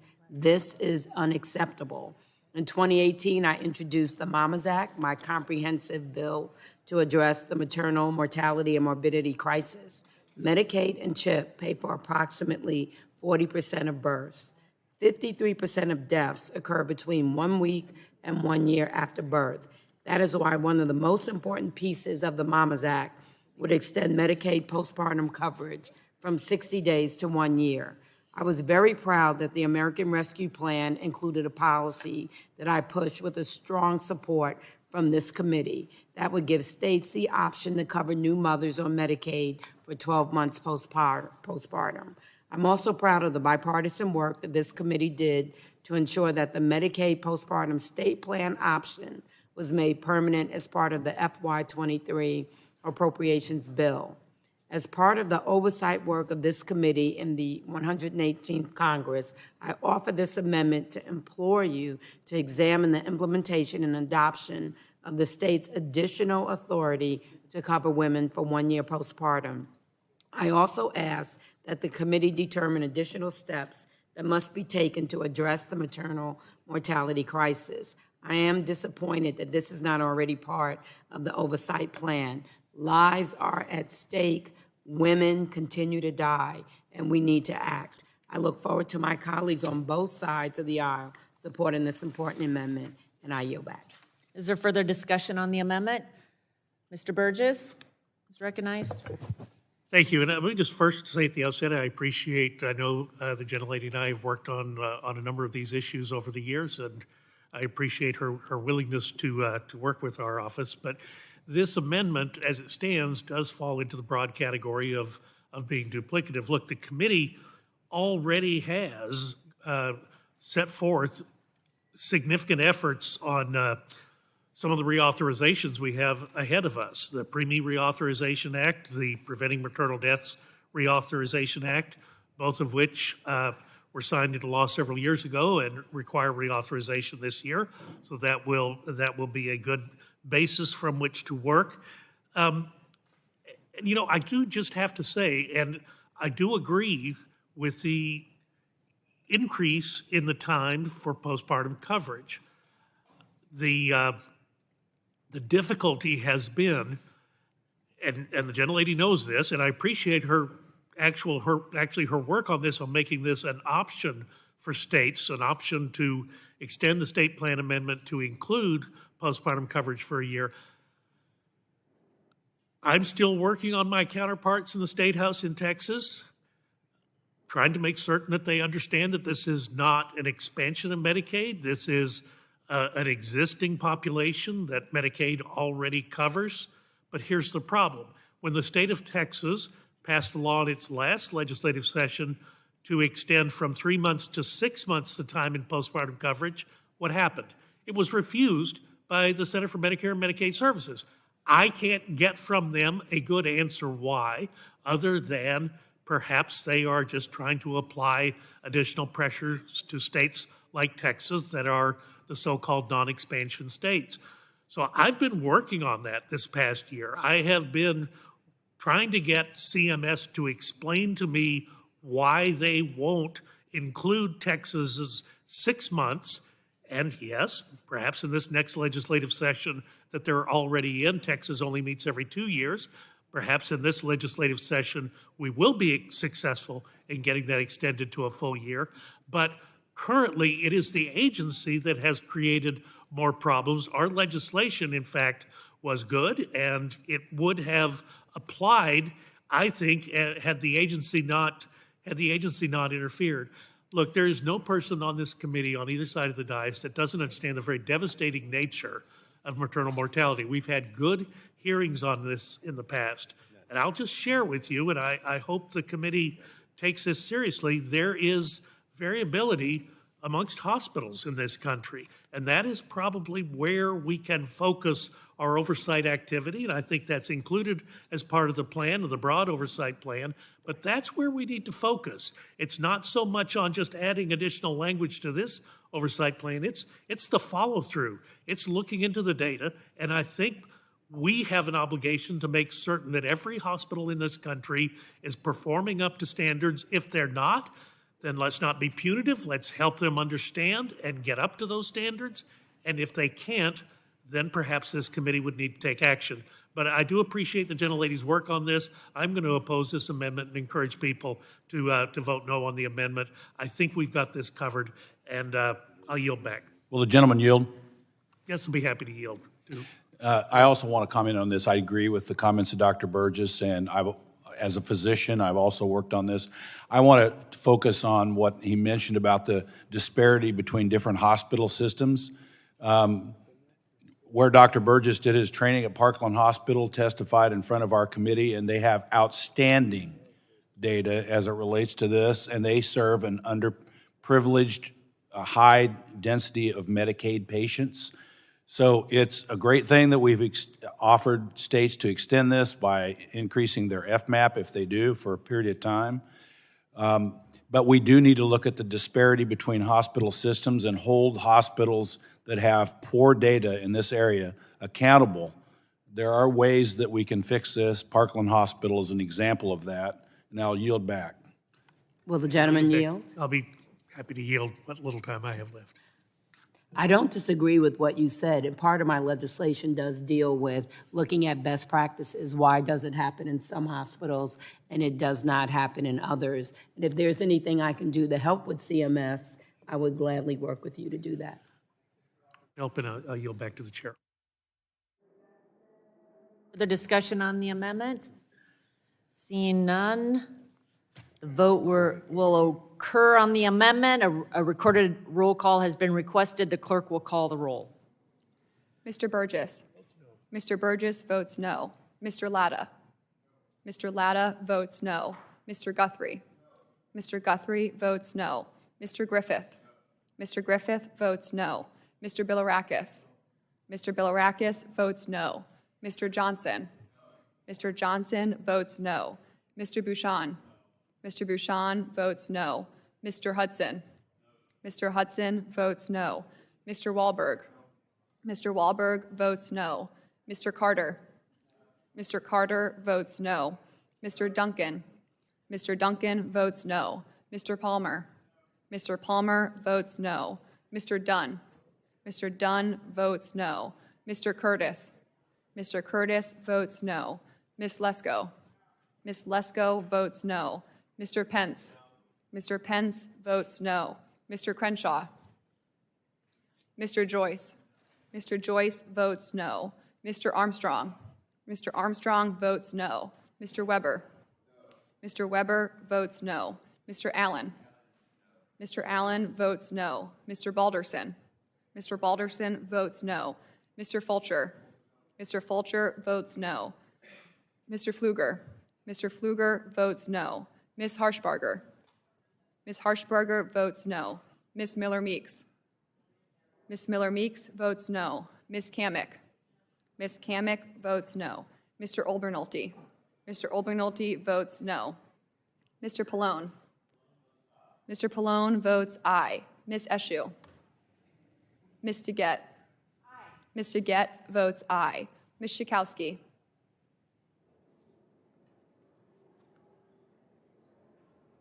Ms. Schakowsky. Ms. Schakowsky votes aye. Ms. Matsui. Ms. Matsui votes aye. Ms. Castor. Mr. Sarbanes.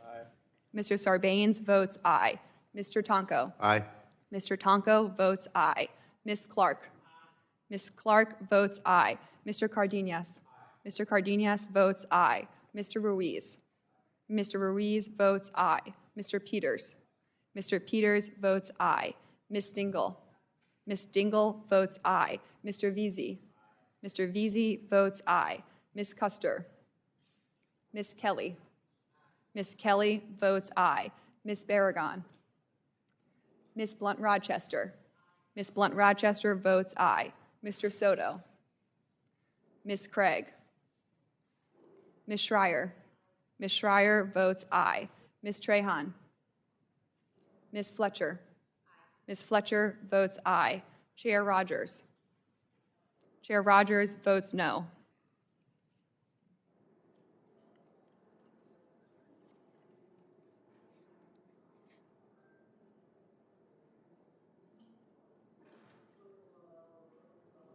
Chair Rogers, on that vote, there were 16 ayes and 28 noes. Are there further amendments? Madam Chair, I have an amendment at the desk. Okay, thank you. The clerk will report the amendment. Can you clarify which amendment? It's Cat 9. Amendment to the draft oversight plan offered by Ms. Fletcher. Ladies recognized for 5 minutes in support of the amendment. Ms. Fletcher? Thank you, Madam Chair. As we've discussed throughout this morning, the Oversight Plan is an important document that can act as a roadmap for the committee's oversight work. And I also believe that members on both sides of the aisle have a shared goal of maintaining and protecting the committee's jurisdiction against encroachment from other committees. And that is why I have submitted this amendment, and I hope that my colleagues on both sides of the aisle will vote yay to assert and protect this committee's important jurisdiction. My amendment reflects the Energy and Commerce Committee's long bipartisan history of exercising its jurisdiction over public safety and emergency communications issues that reach every part of the country and every one of our districts.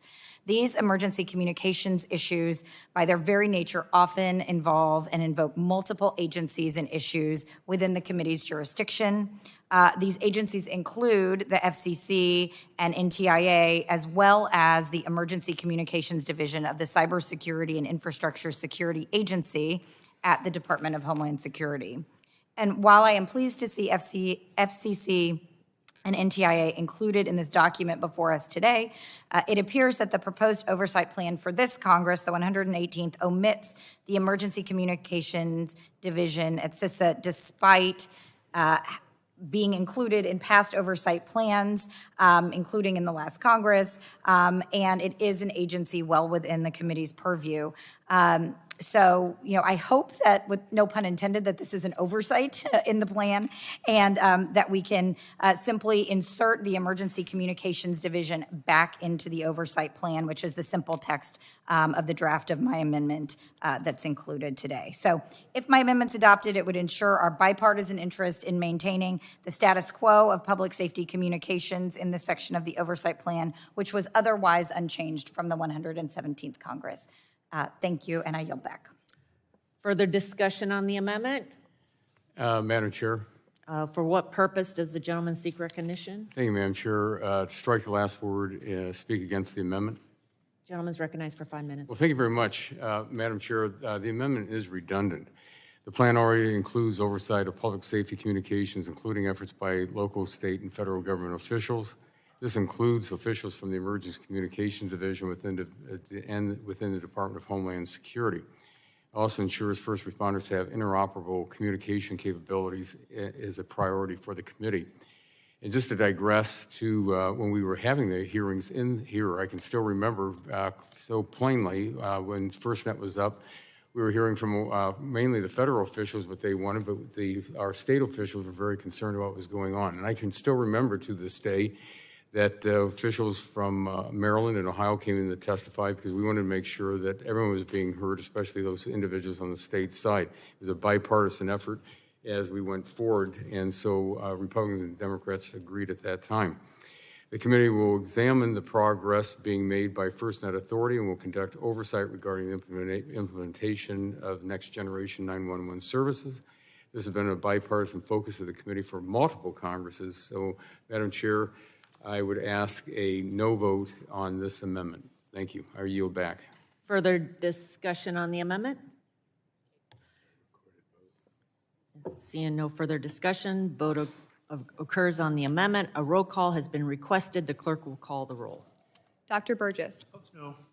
Mr. Burgess votes no. Mr. Latta. No. Mr. Latta votes no. Mr. Guthrie. Mr. Guthrie votes no. Mr. Griffith. Mr. Griffith votes no. Mr. Bilirakis. Mr. Johnson. Mr. Johnson votes no. Mr. Bouchon. Mr. Bouchon votes no. Mr. Hudson. Mr. Hudson votes no. Mr. Wahlberg. Mr. Wahlberg votes no. Mr. Carter. Mr. Duncan. Mr. Duncan votes no. Mr. Palmer. Mr. Palmer. Mr. Palmer votes no. Mr. Dunn. Mr. Dunn votes no. Mr. Curtis. Mr. Curtis votes no. Ms. Lesko. Ms. Lesko votes no. Mr. Pence. Mr. Pence votes no. Mr. Crenshaw. Mr. Joyce. Mr. Joyce votes no. Mr. Armstrong. Mr. Armstrong votes no. Mr. Weber. Mr. Weber votes no. Mr. Allen. Mr. Allen votes no. Mr. Balderson. Mr. Balderson votes no. Mr. Fulcher. Mr. Fulcher votes no. Mr. Pfluger. Mr. Pfluger votes no. Ms. Harshbarger. Ms. Harshbarger votes no. Ms. Miller-Meeks. Ms. Miller-Meeks votes no. Ms. Kamick. Ms. Kamick votes no. Mr. Olbernolte. Mr. Olbernolte votes no. Mr. Pallone. Mr. Pallone votes aye. Ms. Eshoo. Ms. DeGette. Ms. DeGette votes aye. Ms. Schakowsky. Ms. Schakowsky votes aye. Ms. Matsui. Ms. Matsui votes aye. Ms. Castor. Mr. Sarbanes. Mr. Sarbanes votes aye. Mr. Tonko. Aye. Mr. Tonko votes aye. Ms. Clark. Ms. Clark votes aye. Mr. Cardenas. Mr. Cardenas votes aye. Mr. Ruiz. Mr. Ruiz votes aye. Mr. Peters. Mr. Peters votes aye.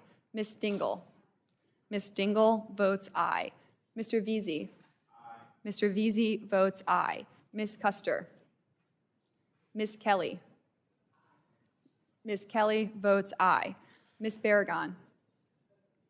Ms. Blunt-Rochester. Ms. Blunt-Rochester votes aye. Mr. Soto. Ms. Craig. Ms. Schreier. Ms. Schreier votes aye. Ms. Trahan. Ms. Fletcher. Ms. Fletcher votes aye. Chair Rogers. Chair Rogers votes no.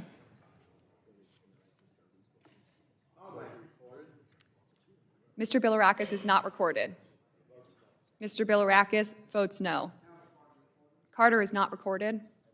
Mr. Carter votes no.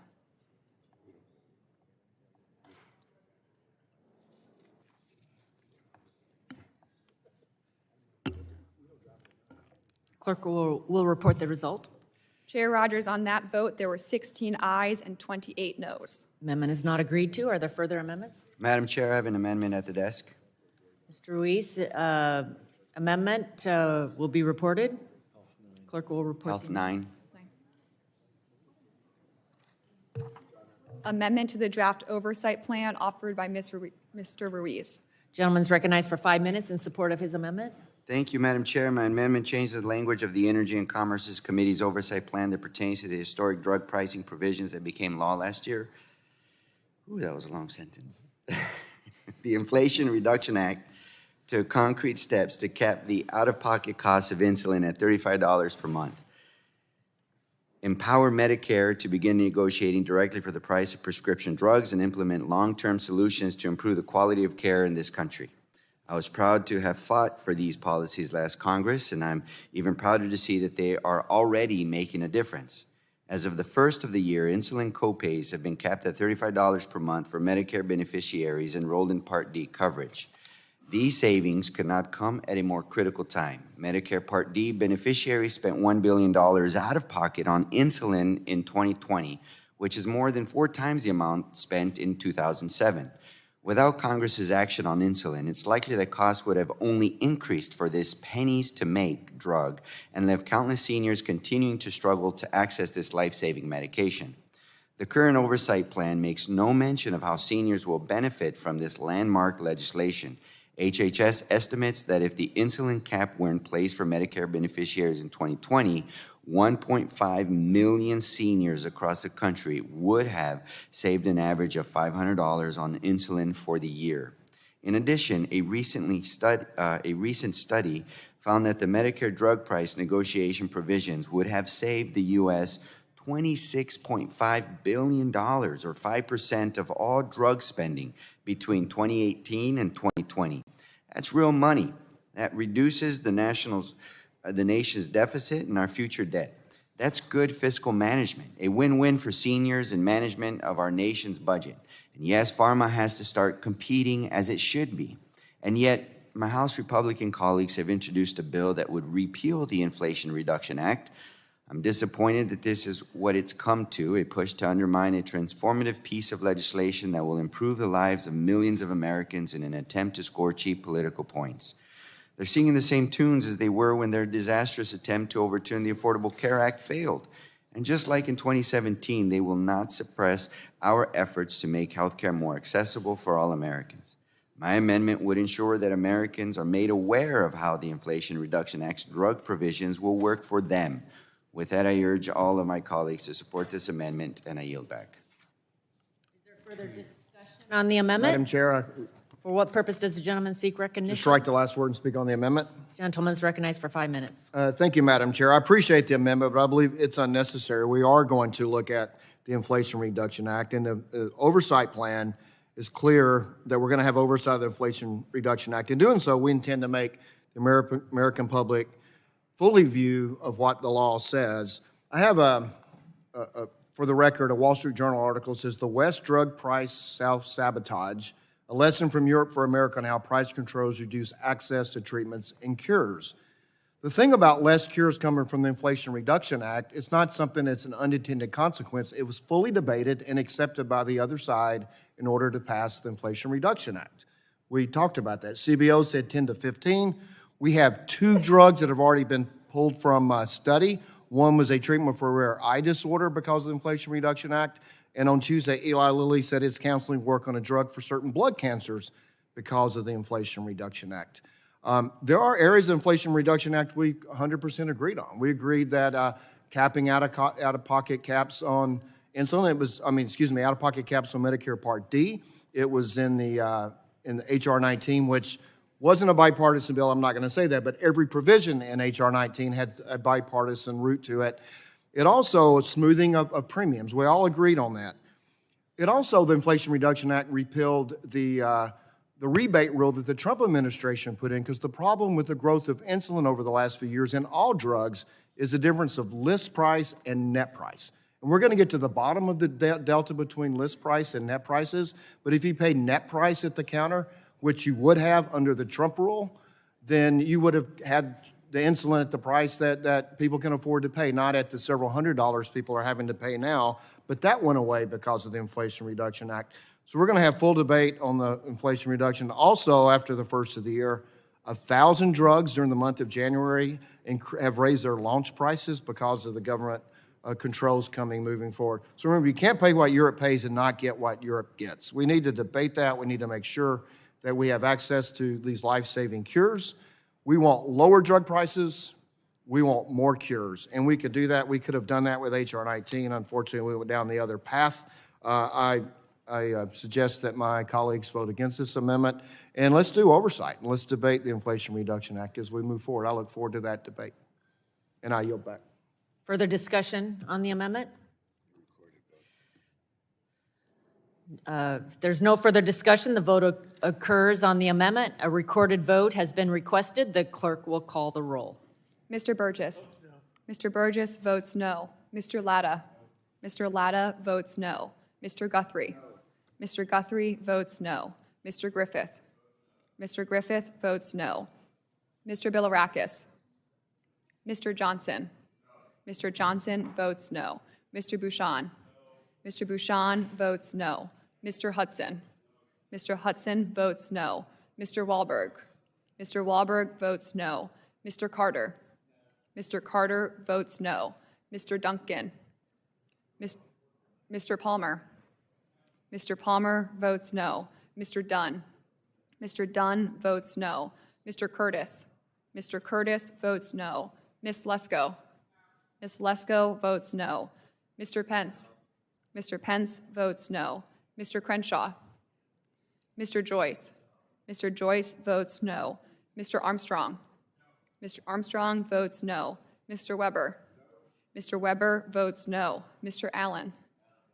Mr. Allen votes no. Mr. Balderson. Mr. Balderson votes no. Mr. Fulcher. Mr. Fulcher votes no. Mr. Pfluger. Mr. Pfluger votes no. Ms. Harshbarger. Ms. Harshbarger votes no. Ms. Miller-Meeks. Ms. Miller-Meeks votes no. Ms. Kamick. Ms. Kamick votes no. Mr. Olbernolte. Mr. Olbernolte votes no. Mr. Pallone. Mr. Pallone votes aye. Ms. Eshoo. Ms. DeGette. Ms. DeGette votes aye. Ms. Schakowsky. Ms. Schakowsky votes aye. Ms. Matsui. Ms. Matsui votes aye. Ms. Castor. Mr. Sarbanes. Mr. Sarbanes votes aye. Mr. Tonko. Aye. Mr. Tonko votes aye. Ms. Clark. Ms. Clark votes aye. Mr. Cardenas. Mr. Cardenas votes aye. Mr. Ruiz. Mr. Ruiz votes aye. Mr. Peters. Mr. Peters votes aye. Ms. Dingell. Ms. Dingell votes aye. Mr. Veazey. Mr. Veazey votes aye. Ms. Custer. Ms. Kelly. Ms. Kelly votes aye. Ms. Barragan. Ms. Blunt-Rochester. Ms. Blunt-Rochester votes aye. Mr. Soto. Ms. Craig. Ms. Schreier. Ms. Schreier votes aye. Ms. Trahan. Ms. Fletcher. Ms. Fletcher votes aye. Chair Rogers. No. Chair Rogers votes no. Mr. Bilirakis is not recorded. Mr. Bilirakis votes no.